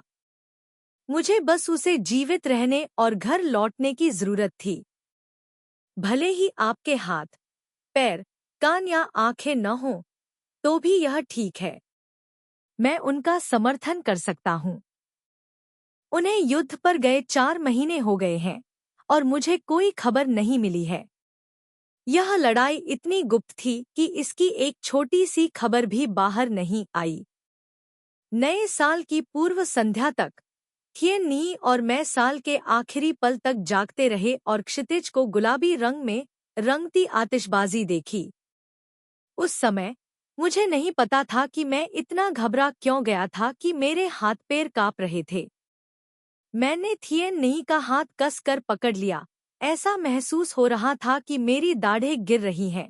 थिएन नी, मुझे बताओ, बिना किसी खबर के इस पूरी तरह से चुप्पी के साथ, क्या ऐसा हो सकता है? क्या ऐसा हो सकता है? महामहिम को डर है कि एक भयंकर जनरल के पतन का खुलासा करने से अराजकता फैल जाएगी। इसलिए उन्होंने इसे गुप्त रखा और किसी को नहीं बताया। यद्यपि थिएन नी युवा थे, उन्हें व्यक्तिगत रूप से टीयूडीएम द्वारा शिक्षा दी गई थी। वह भी उसकी तरह परिपक्व और अनुभवी है, इसलिए मैं हमेशा उस पर बहुत निर्भर रहा हूँ। अप्रत्याशित रूप से मेरी बात सुनकर थिएन नी तुरंत रो पड़ी। उसने मेरा हाथ पकड़ लिया। उसकी आवाज कुछ हद तक घबराई हुई और डरावनी थी। मैडम, आपको इस घर की देखभाल करने की जरूरत है। अगर मार्क्विस वापस नहीं आ सकते, तो मैडम को मार्क्विस के पूरे महल का खर्च उठाना होगा। वह दुनिया को मार्क्विस वेई की गरिमा का अपमान नहीं करने दे सकतीं। मेरा पेट दर्द से मचल रहा था। मैं झुकी और खुद को थिएन नी की बाहों में फेंक दिया। मेरे हाथ और पैर ठंडे और सुन्न हो गए थे। लेकिन डर और चिंता के इन दिनों में आराम करने का समय नहीं था। पहले चंद्र महीने के 7वें दिन मुझे पूर्वी महल में बुलाया गया। उसी महीने की 16 तारीख को दरबार खुला था और उस समय महल में बहुत ज्यादा लोग नहीं आ जा रहे थे। मैं अंदर से डरा हुआ था, इसलिए महल में प्रवेश करने से पहले मैंने एक भरोसेमंद नौकर को ताम वोंग महल में जाकर खबर देने का आदेश दिया।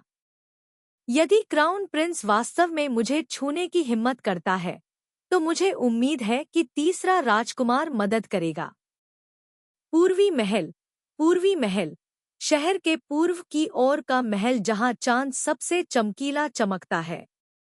यमदूत ने संदेश दिया, यह रिपोर्ट करते हुए कि क्राउन प्रिंसेस ने मुझ पर अकेले मार्क्विस मेंशन की रखवाली करने पर दया की, और यह साल का पहला महीना था, इसलिए वह मुझे कुछ दिनों के लिए कंपनी रखने के लिए महल में आमंत्रित करना चाहती थी।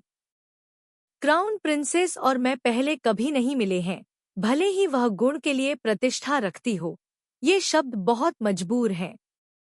क्राउन प्रिंसेस मुझे आमंत्रित करने के लिए आगे आईं, लेकिन जब थिएन नी ने मुझे पूर्वी महल में प्रवेश करने में मदद की, तो उन्होंने केवल क्राउन प्रिंस को अकेला देखा। उस समय मुझे तुरंत पता चल गया कि यह अच्छा नहीं था। उन्होंने बहुत अच्छी तरह से कहा कि अगर टीयूडीएम वापस नहीं आया, तो मेरी जैसी विधवा जीवित रहने के लिए केवल उस पर निर्भर हो सकती है। सतह पर उसने उसके लिए कुछ प्रतिष्ठा भी अर्जित की, यह देखते हुए कि टीयूडीएम की मृत्यु के बाद भी वह अभी भी एक आखिरी बार उसकी मदद कर सकता था। वह वास्तव में सब कुछ अपनी जेब में रखना चाहता था। मैंने मुख्य बिंदु को समझा, अपनी घृणा को दबाते हुए, और उससे पूछा, महाराज, आपने जो कहा उसका मतलब है कि मार्क्विस अभी मरा नहीं है ना? राजकुमार ने अपने मोटे पेट पर थपथपाया। वह चाहते थे कि मैं उम्मीद छोड़ दूं। इसलिए उन्होंने कहा, हालांकि किसी की मौत की कोई खबर नहीं है, लेकिन युद्ध अभी भी खतरनाक है, जिसमें सुरक्षा से ज्यादा खतरा है। मैं सिर्फ आपके बारे में सोच रहा हूँ, मैडम। उसके चेहरे को देखकर शायद वह चाहता था कि मैं निराश होकर उसकी बाहों में गिर जाऊं। मैंने ठंडी सांस ली, खड़ी हुई और अपने बगल में खंभे की ओर देखा। मैडम, मैं वेई शियाओ यान के मार्क्विस की पत्नी हूँ, आपकी महारानी की पत्नी नहीं। ऐसा कहते हुए मैं तुरंत उस खंभे से सिर के बल टकराया। थीन ने इतनी डरी हुई थी कि वह मुझे सहारा देने के लिए लुढ़क गई। उसकी कनपटी से खून बह रहा था। मैं थीन नई से लिपट गया, चक्कर खा रहा था और जमीन पर लकवाग्रस्त हो गया था। मैंने युवराज की छाया को देखा, दर्द सहा और उससे कहा, मैंने तीसरे युवराज को सूचित करने के लिए किसी को भेजा है।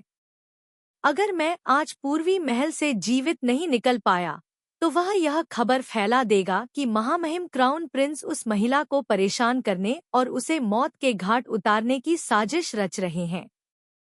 खंभे पर छुरा घोंपना या कुएं में कूदना, अगर उसने मुझे छूने की हिम्मत की, तो मैं तुरंत उसके पूर्वी महल में मर जाऊंगा। क्राउन प्रिंस ने देखा कि मैंने वास्तव में अपनी जान दांव पर लगाने की हिम्मत की है, इसलिए वह कई कदम पीछे हट गया। उसके हाथ मुझे सहारा देना चाहते थे और मुझे दोनों तरफ से लटका दिया। उसने मुझे आत्महत्या न करने की सलाह दी। कुछ बातें करने के बाद अचानक उसे मुझे मार्क्विस की हवेली में वापस ले जाने का अच्छा इरादा हुआ। वह वास्तव में बाघ के मुंह और जेलीफिश के जिगर वाला आदमी था। मैं अपना चेहरा पूरी तरह से फाड़ नहीं सका, इसलिए मैंने उसे अपना सम्मान देने के लिए संघर्ष किया। यह विषय धन्य नहीं है। पूर्वी महल तक पहुंचना बहुत कठिन था, लेकिन मैं गलती से सीढ़ियों पर फिसल गया और मेरा सिर टूट गया, जिससे महामहिम क्राउन प्रिंस को ठेस पहुंची। वह हवा के साथ साथ चल रहा था, बर्फ को सड़क पर फिसलन और हिजड़ों को आलसी होने का दोषी ठहरा रहा था। वह चाहता था कि शाही चिकित्सक मेरे पीछे पीछे मार्क्विस की हवेली में चले जाएं और मेरी चोटों का इलाज करें। वह चाहता था कि वह मुझ जैसी बदकिस्मत चीज को तुरंत नजरों से ओझल कर दे। मैं ईस्ट पैलेस गेट के बाहर तीसरी राजकुमारी से मिला। उन्होंने कहा कि क्राउन प्रिंस ने सावधानीपूर्वक तैयारी की है और किसी को भी अंदर नहीं आने देंगे। वह रानी या रानी माँ को बुलाने जा रही थी जब उसने मुझे बाहर आते देखा। हालांकि हम दूर के रिश्तेदार थे और ट्रियो हुई डुओंग में एक साथ पढ़ते थे, हमने कभी ज्यादा बात नहीं की थी। राजकुमारी ने मुझे अपनी पालकी पर चढ़ाया और थिएन नी से कहा कि वह पहले मार्क्विस की हवेली में वापस जाए और खाना तैयार करे। भले ही मैंने हर तरह से मना कर दिया, फिर भी उसने व्यक्तिगत रूप से खून साफ करने में मेरी मदद की। उसने मेरे लिए एक योजना बनाई। अगर टीओडीएम जीवित वापस आ सकता है, तो उसे इस कहानी में नमक और मिर्च मिलानी होगी ताकि वह सुन सके। टैम वोंगफी अपने पति की तरह थी, मेरे निर्वासित परिवार का इस्तेमाल करके मुझे प्रताड़ित कर रही थी।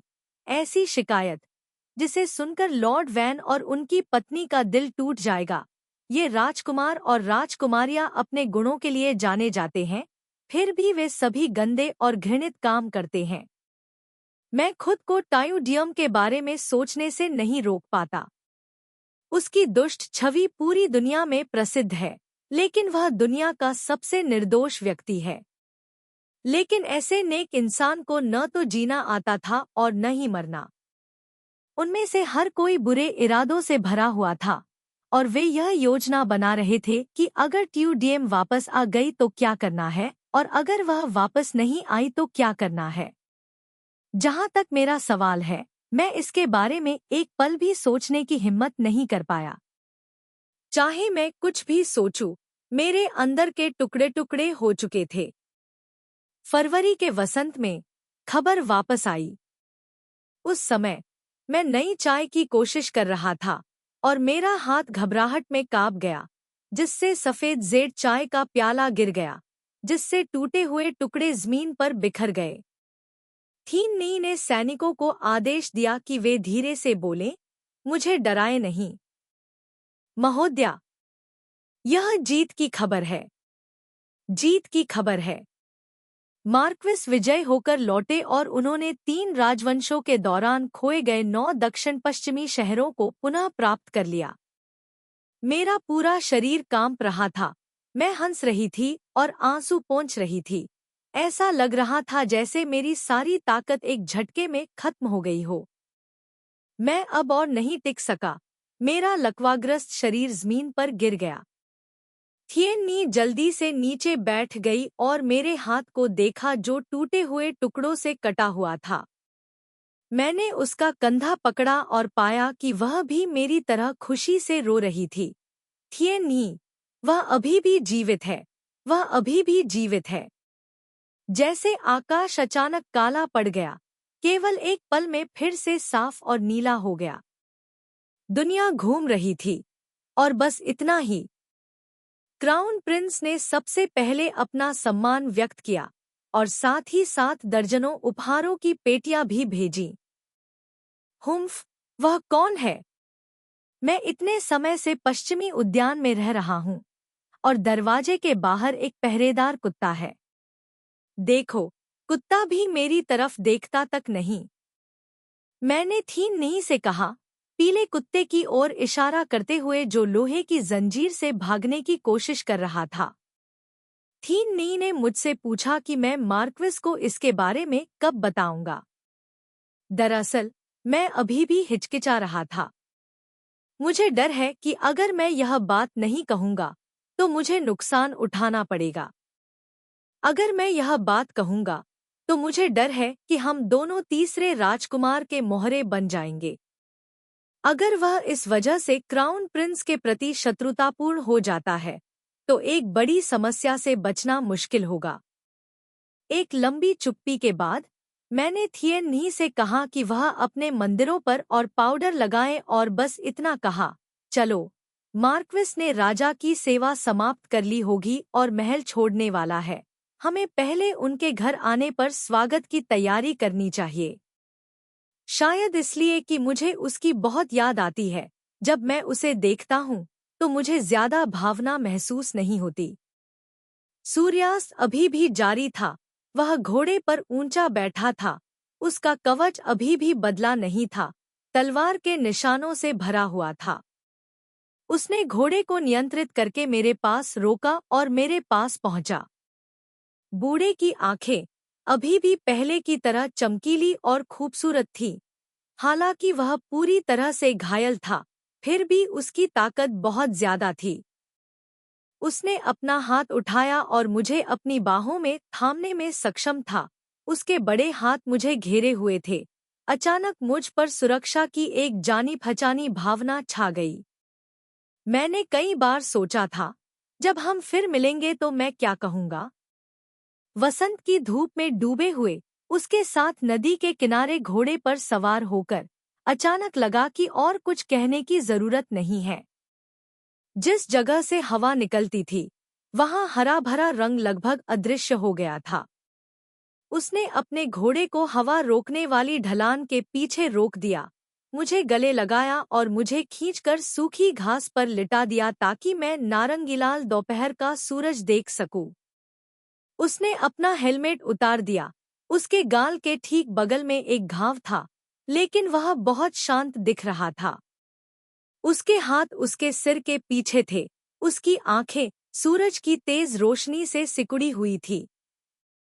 वह झुक गया और मेरी ओर देखकर मुस्कुराया, डोंग नी, मेरे पास एक डिप्टी जनरल है।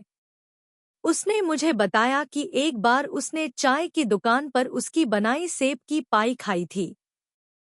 उन्होंने कहा कि यह बहुत स्वादिष्ट है, मैं भी इसे आजमाना चाहता हूँ। मैं भी झुकी, अपना सिर उसकी छाती पर टिकाने का इरादा किया, लेकिन किसी घाव को छूने से डर रही थी। इसलिए मैंने केवल अपना सिर उसके हाथ पर टिकाने का साहस किया। वह केक थिएन नी ने बनाया था, मुझे कैसे पता चलेगा। तो फिर मुझे खट्टी मूली के साथ पुराने बत्तख का सूप पीना पड़ेगा। अचानक मुझे उस बेवकूफ से पाई को और खाने की इच्छा हुई। उसने बहुत जल्दी विषय बदल दिया। मैंने कहा कि वह दीवार पर घास या कुछ और था जो हवा के साथ इतनी जल्दी घूम गया। मेरी तरफ देख रही उसकी आंखें सिर्फ एक बार झपकी और फिर खुशी से मुस्कुरा दी। मैंने उससे पूछा कि क्या उसके शरीर पर इतने सारे घाव होने से उसे बहुत दर्द होता होगा। दोपहर के सूरज के ढलते ही उसकी लंबी पलकें फड़कने लगीं। उसकी आंखें अचानक दुनिया में प्रकाश का सबसे चमकीला स्रोत बन गईं। अगर मैं कहूं कि इस बार मुझे केवल कुछ दर्जन मच्छरों ने काटा है, तो आप निश्चित रूप से कहेंगे कि मैंने आपसे फिर झूठ बोला। मैं उठकर बैठ गया। अब पहले की तरह रोना बंद कर दिया। डरो मत, कल मैं एक मेडिकल क्लिनिक खोलूंगा। मार्क्विस को जो भी चाहिए, मैं वह सब खरीद सकता हूँ। मेरा पेट भूख से गुर्रा उठा।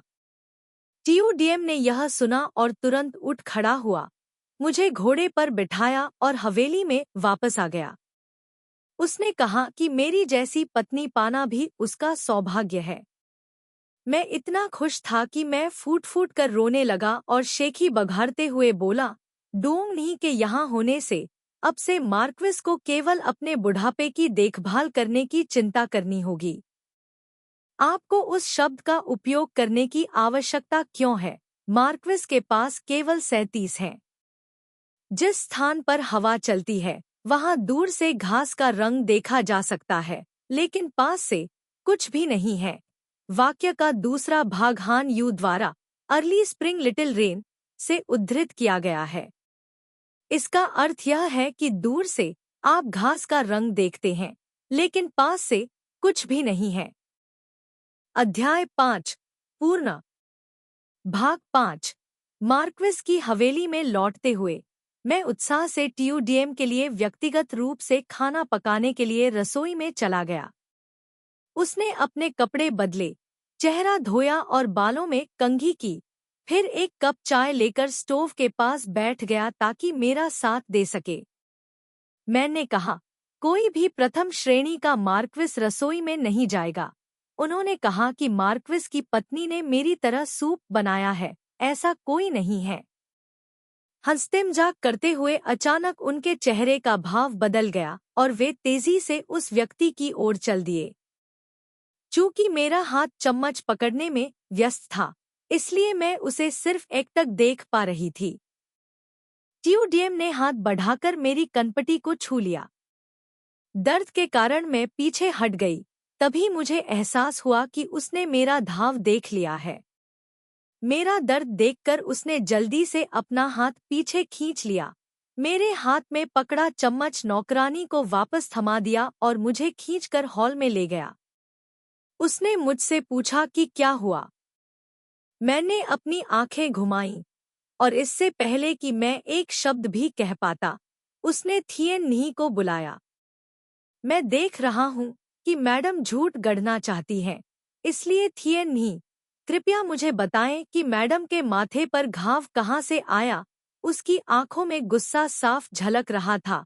मुझे पता था कि वह परेशान है क्योंकि मैं उससे यह बात छिपाना चाहता था। थिएन नी ने पहले कहा, तुम अंदर जाकर बैठ जाओ ताकि हवा से बच सको। टीओडीएम ने एक तरफ खड़े होकर मुझे घूरते हुए कहा, इस मार्क्विस को यह पसंद नहीं है कि तुम वहां खड़े होकर मुझसे बात करो। ठीक है। मेरे बैठने के बाद उसने भारी सांस ली और अपने कोट से मेरा चेहरा ढक दिया। अभी गर्मी नहीं आई है, मैं तुम्हें इतने पतले कपड़े पहनने की अनुमति नहीं देता। थिएन नी ने टीओडीएम की सबसे ज्यादा बात सुनी। उसने उसे सब कुछ बता दिया। जब उसने बताया कि क्राउन प्रिंस के मन में मेरे प्रति बुरे इरादे हैं, तो टीओडीएम का चेहरा पीला पड़ गया। जब मैं मौत का बहाना बनाकर एक खंभे से टकराने ही वाला था कि मैं बचकर भाग जाऊं, तो वह अचानक अपनी कुर्सी से उठ खड़ा हुआ और महल के सैनिकों को तलवारें लाने का आदेश दिया। मैं अधीर हो गया, आगे बढ़ा और उसे कमर से लगा लिया। मार्क्विस, तुम क्राउन प्रिंस को नहीं मार सकते, यह एक बड़ा अपराध होगा। यद्यपि टीओडीएम चिंतित थी, फिर भी मैंने उसे हंसाया। भले ही मैं अपने जीवन के बदले में पूरे परिवार को खत्म करने का अपराध करना चाहूं, लेकिन मैं आपके बारे में कैसे नहीं सोच सकता। लंबी तलवार उठाई गई और मैं इतना डर गया कि मैंने उसे छोड़ दिया। उसने अपना सिर घुमाया और मेरी तरफ देखा, मुझे आश्वस्त रहने और चिंता न करने के लिए कहा। उस संक्षिप्त क्षण में मुझे क्रूरता का आभास हुआ, जैसे कि मैं युद्ध के मैदान में प्रवेश करते समय दुश्मन को आधी नजर से देख रहा था। वह वापस लौटने से पहले लंबे समय तक बाहर नहीं रहा था। मैंने जांच की और देखा कि उसके शरीर पर कोई नया घाव नहीं है, इसलिए मैंने राहत की सांस ली। मेरे पास कुछ भी पूछने का समय नहीं था, इससे पहले कि उसने मुझे अपने कपड़े बदलने में मदद करने के लिए कहा। लेकिन वह अदालत के लिए अपने कपड़े बदलना चाहता था, इसलिए मैं और भी अधिक उत्सुक था। लेकिन मुझे पता था कि यह एक शीर्ष गुप्त मामला था, इसलिए मैंने अपने होंठ काटे और पूछने की हिम्मत नहीं की। जब मैंने उसे अपनी बेल्ट पहनने में मदद की, तो उसने मेरा नाम पुकारा, डोंग नहीं। मैंने अपना सिर उठाया और अचानक उसने मुझे एक कोमल चुंबन दिया। उसकी आंखों के नीचे एक दुष्ट मुस्कान थी, लेकिन यह अजीब तरह से गंभीर थी। यदि तुम काटते रहोगे, तो तुम्हारी त्वचा फट जाएगी। एक बार तुम्हारी त्वचा फट गई, तो तांगेर अब सुंदर महसूस नहीं करेगी। इसलिए तुम मुझे चूमना नहीं चाहती। मैंने उसे मारने के लिए अपनी मुट्ठी उठाते हुए एक अय्या ध्वनि निकाली, लेकिन मुझे नहीं पता था कि उसके पास हमला करने के लिए कोई भी बिना क्षतिग्रस्त अंग था। नतीजतन उसने मेरी मुट्ठी को पूरी तरह से ढक दिया और मुझे अपने सामने खींच लिया। जैसे ही मैंने अपना सिर नीचे किया, एक और चुंबन हुआ, यहाँ तक कि मेरी मुट्ठी भी लाल हो गई थी, जैसे कि वह उबलते पानी में थी, जिससे मेरा चेहरा भाप बन रहा था। कोई भी समय या क्षण हो, कोई फर्क नहीं पड़ता कि हम कितने समय से अंतरंग थे, वह हमेशा मेरे दिल की धड़कन को अंतहीन बना सकता था।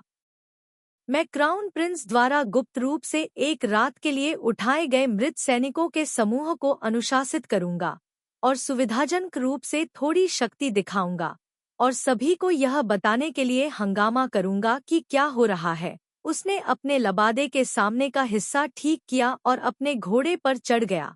उसकी बेल्ट पर लगा रत्न रात के अंधेरे में चमक रहा था। कुछ लोग फल तो खाते हैं, लेकिन भूल जाते हैं कि पेड़ किसने लगाया था, भूल जाते हैं कि वे उस स्थिति में कैसे पहुंचे।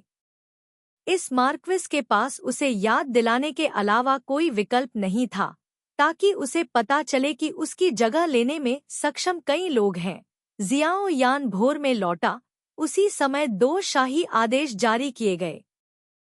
पहला शाही आदेश क्राउन प्रिंस के बारे में था। निजी सैनिकों को प्रशिक्षित करना एक गंभीर अपराध है। क्राउन प्रिंस को पदच्युत कर दिया गया और पूर्वी महल से ले जाया गया। महारानी की क्षमा याचना के कारण उन्हें राजधानी में रहने और अपना महल बनाने की अनुमति दी गई, लेकिन उन्हें अब सिंहासन पर बैठने का मौका नहीं मिला। अप्रत्याशित रूप से शेष शाही आदेश मेरे बारे में था। इस लड़ाई में जियाओ यान ने खोई हुई भूमि वापस ले ली और बड़ी उपलब्धियां हासिल की। सम्राट मूल रूप से महारानी की बेटी का विवाह उससे करना चाहता था। उसने तुरंत मना कर दिया, यह कहते हुए कि वह अपनी इच्छा के अनुसार पुरस्कृत होना चाहता है। वह चाहता था कि सम्राट हमारे पूरे वेन कबीले के अपराधों को क्षमा कर दे, फिर महल बनाने के लिए पूरे साल हरियाली वाली जगह चुने। वह यह भी चाहता था कि सभी के साथ वैसा ही व्यवहार हो जैसा मेरे पिता के राजस्व मंत्री के समय होता था, और मेरे माता पिता को वहां सेवानिवृत्त होने में मदद करें। मैं वास्तव में नहीं जानता था कि उसके गहरे स्नेह को चुकाने के लिए क्या करना है। मार्क्विस, टैंगर तुम्हारे योग्य नहीं है। मैंने अपना सिर नीचे किया और उसने मुझे चेतावनी दी। उसने सावधानी से अपना चेहरा ऊपर उठाया। वह चाहता था कि मैं उसकी ओर देखूं। डोंगनी, तुम मेरी पत्नी हो, तो ऐसी कौन सी चीज है जो तुम्हारे योग्य नहीं है? मैंने उनसे पूछा कि आखिर उन्होंने मुझसे शादी करने के लिए क्यों हामी भरी। पहले तो मुझे याद आया कि तुम्हारे पिता ने मुझ पर कितना एहसान किया था। उन्होंने मुझे जनरल थान वान की तरफ धकेल दिया था। वे मेरे दरवाजे पर आए थे और मुझसे अविवाहित सातवीं युवती की रक्षा करने की भीख मांग रहे थे। इसलिए उनके प्रति आभार प्रकट करना स्वाभाविक था। मेरे पिता मदद मांगने के लिए हर सहायक और शिष्य के पास गए। शायद उन्हें खुद भी उम्मीद नहीं थी कि मदद करने के लिए सहमत होने वाला व्यक्ति एक नीच व्यक्ति होगा जिसकी उन्होंने एक बार खाने की मेज पर लापरवाही से सिफारिश की थी। तभी मुझे समझ में आया कि ऐसा इसलिए नहीं था क्योंकि तीसरे राजकुमार ने मुझे मार्क्विस की हवेली में लाने के लिए चालें चली थी, बल्कि इसलिए क्योंकि जियाओ यान मुझे अपने दरवाजे से जाने देने को तैयार था। लेकिन तीसरा राजकुमार, मैं बहुत घबरा गया था। मेरी ज़बान बंध गई थी। समझ नहीं आ रहा था कि कैसे समझाऊं। जियाओ यान को सिर्फ तीसरे राजकुमार का जिक्र सुनने की जरूरत थी ताकि मैं समझ सकूं कि मैं क्या कहने जा रहा था। यह मार्क्विस महिलाओं के करीब नहीं है। जब तीसरा राजकुमार जासूसी कर रहा था तो मैंने एक लड़की का जिक्र किया जिससे उसके मन में मेरी इच्छा के अनुसार विचार आने लगे। पहले उसे बचाओ, फिर उसे तीसरे राजकुमार की हवेली से शादी करने दो, उसे एक अच्छा एहसान बेचो। ट्यूडियम ने अपनी भौहें उठाईं। मार्क्विस वे क्वोक का प्यार ऐसी चीज नहीं है जिसे कोई खरीद सके। यह सही है, मेरा मार्क्विस बहुत अच्छा है। मैं उसके पीछे गया, उसके सीने से लग गया और कहा, मार्क्विस को मुझे शुरू में ही स्पष्ट रूप से बता देना चाहिए था। तब मुझे इतने लंबे समय तक मार्क्विस के खिलाफ सतर्क रहने की जरूरत नहीं पड़ती। यह मामला इसलिए हुआ क्योंकि तीसरे राजकुमार ने मेरे कुछ करने से पहले ही उसे बचा लिया था। इसलिए मेरे पास कहने के लिए और कुछ नहीं है। उन्होंने धीरे से मेरी गर्दन के पीछे हाथ फेरा। मैंने शुरू में यही सोचा था। मैंने लगभग यही किया था। जैसी बकवास बातें केवल दिखावटी बातें हैं। मैं उन्हें कहना नहीं चाहता। मैं सिर्फ इतना कर सकता हूँ कि तुम्हारे साथ अच्छा व्यवहार करूँ। सिर्फ खुद महसूस करके ही मैं तुम्हारे दिल का डर दूर कर सकता हूँ। उसने मेरी ठोड़ी उठाई। उसके होंठ बहुत करीब थे। जब तक आप धीरे धीरे इस जगह को अपना घर मान सकते हैं, तब तक साल और महीने कुछ भी नहीं है। मैं जल्दी में नहीं हूँ। जब चुंबन गिरने वाला था, मैंने दुष्टतापूर्वक उसे दूर धकेल दिया, पलक झपकाई और पूछा, ओह। मार्क्विस ने कहा कि आप जल्दी में नहीं हैं। यह स्पष्ट था कि उसका पूरा शरीर चोटों से भरा हुआ था, लेकिन उसने कोई दिलचस्पी नहीं खोई। उसने अपने कपड़े उतारे और मुझे अपनी बाहों में जकड़ लिया। अच्छी लड़की, तांगेर, जो जल्दी करना चाहिए, उसे जल्दी करना चाहिए। इस बार महान जीत शानदार थी। जब तक जियाओ यान अभी भी मौजूद है, सीमा पर शांति की गारंटी हो सकती है। कोई और युद्ध नहीं होगा। इसलिए सम्राट चाहता था कि वह एक आधिकारिक पद स्वीकार करे और राजधानी में बैठकर बेफिक्र जीवन का आनंद ले। वह एक परिवार शुरू करने और कई बच्चे पैदा करने की अपनी इच्छा भी पूरी करना चाहता था। मैंने पाया कि जियाओ यान भी बुरी आदतें सीखना जानता था। हमेशा मुझे इस तरह से मनाता था जैसे कि यह सही काम है। मैं चोटों से भरा हुआ हूँ, इसलिए मुझे बहुत थकान महसूस हो रही है।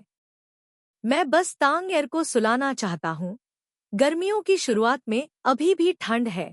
मुझे ठंड लगने का डर है। मौसम बहुत गर्म है, फिर भी तांगेर बिना कंबल के सोती है। वैसे भी आपको सर्दी से बचने के लिए अपना पेट थोड़ा ढकना होगा, है ना? ऐसा ही होता है कि मेरे हाथ आपकी मदद कर सकते हैं। वे बड़े और गर्म हैं। मैंने युद्ध का मैदान नहीं देखा है थका हुआ। हर रात डोंगनी के साथ काम करना मैं ताकत कैसे खो सकता हूँ? या डोंगनी थक गया है? तो फिर हिलना मत, बस इसे मेरे ऊपर छोड़ दो। हुम्फ, वेई का यह मार्क्विस इतना बुरा है, उसके दिमाग में बस मुझे खा जाने की साजिश है।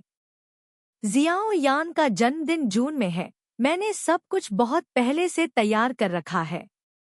मुझे नहीं पता कि किन वेन्यान पागल हो गया है या नहीं। पूरी राजधानी में अफवाह है कि उसे मेरी इतनी याद आती है कि वह बीमार पड़ गया। सारा दिन बिना खाए पिए बस उस हेयरपिन को गले लगाना जानता था जिसकी मंगनी मुझसे पहले हुई थी। उसने मुझे एक हेयरपिन भी दिया था, लेकिन जब घर की तलाशी ली गई तो कोई उसे ले गया। गुस्से में मैंने खुद एक वैसा ही हेयरपिन ऑर्डर किया। जब शिल्पकार मुझे दरवाजे पर ले आया तो ट्यूडियम मेरे साथ चाय पी रहा था। उसने मेरी ओर देखा, उसका चेहरा अजीब था और उसने अपनी तलवार भी उठाई और कहा कि वह प्रशिक्षण मैदान में जाना चाहता है। लेकिन उसने फिर भी कहा कि उसने कुछ नहीं देखा। मुझे बस वही करना चाहिए जो करने की जरूरत है। मुझे समझ नहीं आता कि क्यों। मैं बस जल्दी से टैन वान नगन के साथ अपने रिश्ते को साफ करना चाहता हूँ। उसी दिन मैंने किसी को किन निवास पर हेयरपिन पहुंचाने के लिए भेजा और सुविधाजनक रूप से यह भी कहा कि अब से किसी पर किसी का कोई बकाया नहीं है और हमें अस्पष्ट मामलों में नहीं उलझना चाहिए, ताकि मेरे पति को दुखी होने से बचाया जा सके। उस दोपहर जब ट्यूडियम वापस लौटी तो उसने इस मामले के बारे में सुना। उसने जो तलवार उतारी थी उसे कुछ ही देर बाद फिर से पहन लिया और उसके बाद वह जल्दी से हवेली से बाहर निकल गया।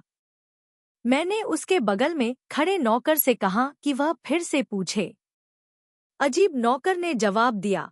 मार्क्विस ने सोचा कि आज सुबह महिला ने जो हेयरपिन मंगवाया था वह उसका जन्मदिन का तोहफा था, लेकिन अप्रत्याशित रूप से महिला ने पलटकर उसे अपने बचपन के दोस्त को दे दिया। क्या ईर्ष्या की तेज गंध थी। जब ट्यूडियम वापस लौटी तो उसका चेहरा बहुत चमक रहा था। कुछ दिनों बाद मैंने सुना कि किन परिवार में कुछ चौंकाने वाली घटना घटी। मैं अपनी जिज्ञासा को रोक नहीं सका और उससे पूछा, मैंने सुना है कि तुमने यंग मास्टर किन को तब तक पीटा जब तक वह रो नहीं पड़ा। आकाश और पृथ्वी साक्षी हैं, मैंने कुछ नहीं किया। ट्यूडियम ने मासूमियत से अपने हाथ पर जेड़ की अंगूठी का आनंद लेते हुए कहा। उसने वास्तव में कुछ नहीं किया, उसे बस कुछ हल्का फुल्का कहना था और ओल्ड मास्टर टैन ने उसे 2 रैंक नीचे कर दिया होता। वह चाहता था कि वह अपना गुस्सा निकालने के लिए यंग मास्टर टैन को निर्वासित कर सके। मार्क्विस, आप लगभग 40 के हैं, बच्चों के लिए चीजें मुश्किल क्यों बनाते हैं? ट्यूडियम ने अपना कवच उतार दिया और मेरे करीब आ गया। पूरे साल मार्शल आर्ट में प्रशिक्षित शरीर, इसलिए उसके कंधे चौड़े और कमर पतली थी। ढोल कुछ देर तक बजते रहे। वह दुष्टता से मुस्कुराया और कहा, तो मेरे लिए अपने बच्चों और पोते पोतियों के आशीर्वाद का आनंद लेने का समय आ गया है। ठीक वैसे ही दिन के दौरान जांच करने के लिए अनगिनत किताबें थीं। रात में भेड़िया या बाघ की तरह अभिनय करने की बारी ट्यूडियम की थी। मुझे सुनहरे रेशम से कवच का एक हल्का सेट सिलने के लिए उससे बचने में मुश्किल हो रही थी। जन्मदिन की पार्टी में उसने मेरा हाथ खींचा, मुझे मार्क्विस की पत्नी की कुर्सी पर बैठने के लिए एक अपवाद बनाते हुए। किसी ने भी नहीं कहने की हिम्मत नहीं की, यहाँ तक कि तीसरे राजकुमार ने भी, जो व्यक्तिगत रूप से पार्टी में शामिल हुए थे, एक शब्द भी नहीं कहा। हर बार जब मैं तीसरे राजकुमार से संबंधित कुछ पढ़ता हूँ तो मुझे अपराध बोध होता है। खास तौर पर जब जियाओ यान ने मेरे बनाए कवच को सबके सामने पहना तो वह उस दिन से भी ज्यादा खुश था जिस दिन उसे वेई गुओ का मार्क्विस नियुक्त किया गया था। इसलिए मुझे और भी ज्यादा दोषी महसूस हुआ। भोज समाप्त होने के बाद जियाओ यान को पता चला कि मुझे आतिशबाजी देखना पसंद है, इसलिए उसने साउथ स्ट्रीट के पीछे की सड़क को भरने के लिए 50 आतिशबाजी गाड़ियों की व्यवस्था की। पूरी रात बिना रुके आतिशबाजी को देखते हुए मैंने असहाय होकर मुस्कुराते हुए उससे पूछा, यह मार्क्विस का जन्मदिन है, मेरा नहीं।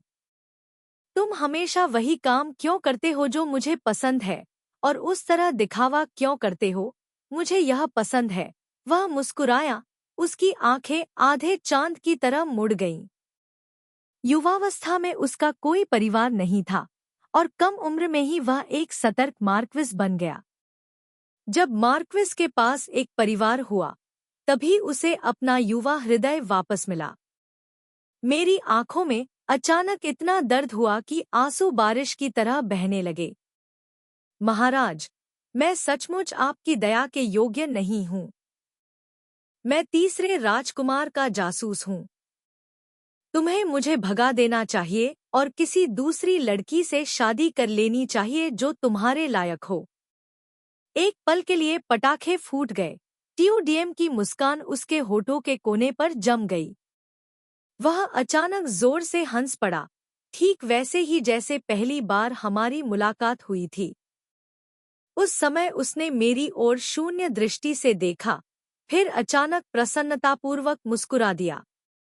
अगर तुम जासूस हो तो मेरा क्या कर सकते हो? मैंने इसके बारे में सोचा और ईमानदारी से जवाब दिया। मैंने तीसरे राजकुमार की बात सुनी और मार्क्विस से शादी कर ली। फिर उसके बाद उसने अपने हाथ धोए और मेरे लिए सूप पकाया, मेरे लिए आंसू बहाए, मेरे लिए इस महान मार्क्विस हवेली की देखभाल की, और यहाँ तक कि मेरे साथ कई बच्चे और पोते पोतियां भी चाहती थी। पहली बार उन्होंने मेरे संघर्ष और प्रतिरोध को नजरअंदाज किया। उन्होंने मुझे कसकर गले लगाया और कहा, क्राउन प्रिंस के सैनिकों को तोड़ने के दूसरे दिन मैंने आपके बारे में तीसरी राजकुमारी के साथ महल छोड़ने के बारे में सुना। तो क्या हुआ? यह सच है कि जब मैं खतरे में था, तब क्राउन प्रिंस ने मेरी पत्नी को चिढ़ाया था। यह भी सच है कि वह मेरे उज्जवल भविष्य को बर्बाद करने से डरती थी, इसलिए उसने यह सब सहना स्वीकार कर लिया। वैन कैम्पडोंग, अगर आपने योग्य नहीं या अयोग्य जैसा कुछ भी कहने की हिम्मत की, तो यह मार्क्विस। उसने मेरे कंधे को पकड़ लिया और कुछ क्रूर धमकी भरे शब्दों की तलाश की। अंत में वह केवल धीरे से एक वाक्य कह सका, यदि नहीं, तो यह मार्क्विस आपको देखने के लिए रोएगा। ठीक है। उसने मुझे हंसाया, रोना बंद करवाया, फिर चुपके से चलकर अपने कंधे से लगा लिया। संगीत बंद हो गया। आतिशबाजी ने मुझे एक सपने की तरह जगा दिया। मार्क्विस स्पष्ट रूप से जानता है कि आप जो भी कहेंगे, डोंग नहीं उस पर विश्वास करेगा।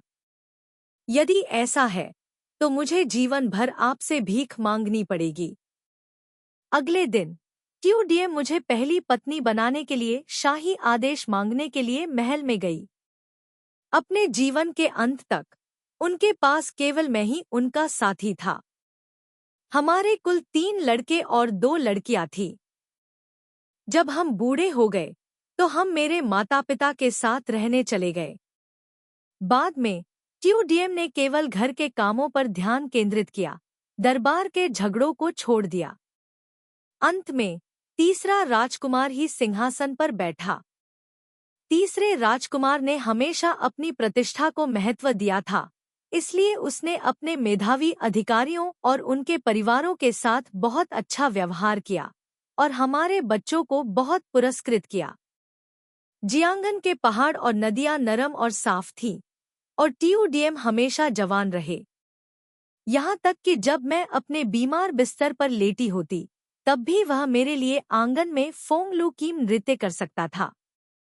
गर्मी के आखिरी महीने में रिमझिम बारिश के बीच से हवा बह रही थी, बिल्कुल वैसी ही गर्मी जब मैंने उससे शादी की थी। मार्क्विस, डोंग नहीं में अब ज्यादा ताकत नहीं बची है। वह अब आपके कपड़े उतारने में आपकी मदद नहीं कर सकती। उसने मेरा हाथ थाम लिया। उसकी आंखों में आंसू भर आए, लेकिन फिर भी वह धीरे से मुस्कुराया। उसने मुझसे पूछा, डोंगनी मुझसे डरता है, इसलिए तुम मेरे पास आने की हिम्मत नहीं कर रहे हो। मेरी आंखें धुंधली होने लगी। मैंने अपना सिर हिलाने के लिए अपनी शेष सारी शक्ति लगा दी। जब वह अधीर होकर लगातार डोंगनी पुकार रहा था, तो मुझे ऐसा लग रहा था जैसे कोई कोई पुराना गाना गा रहा हो। आज कैसी रात है, मेरा पति इतना सुंदर क्यों है। मेरी महिला, मेरी महिला, अगर मेरे पास इतना अच्छा पति है तो मुझे क्या करना चाहिए। मार्क्विस, रो मत। तुमसे मिलने से डोंगनी का जीवन बहुत संतुष्ट हो गया है। डोंगनी ने देवताओं या बुद्ध से प्रार्थना नहीं की, लेकिन इस बार वह एक बार अंधविश्वासी बनना चाहती थी। मुझे उम्मीद है कि अगर हम अगले जन्म में फिर से मिलते हैं, तो मैं अभी भी आपकी पत्नी रहूंगी। अंत।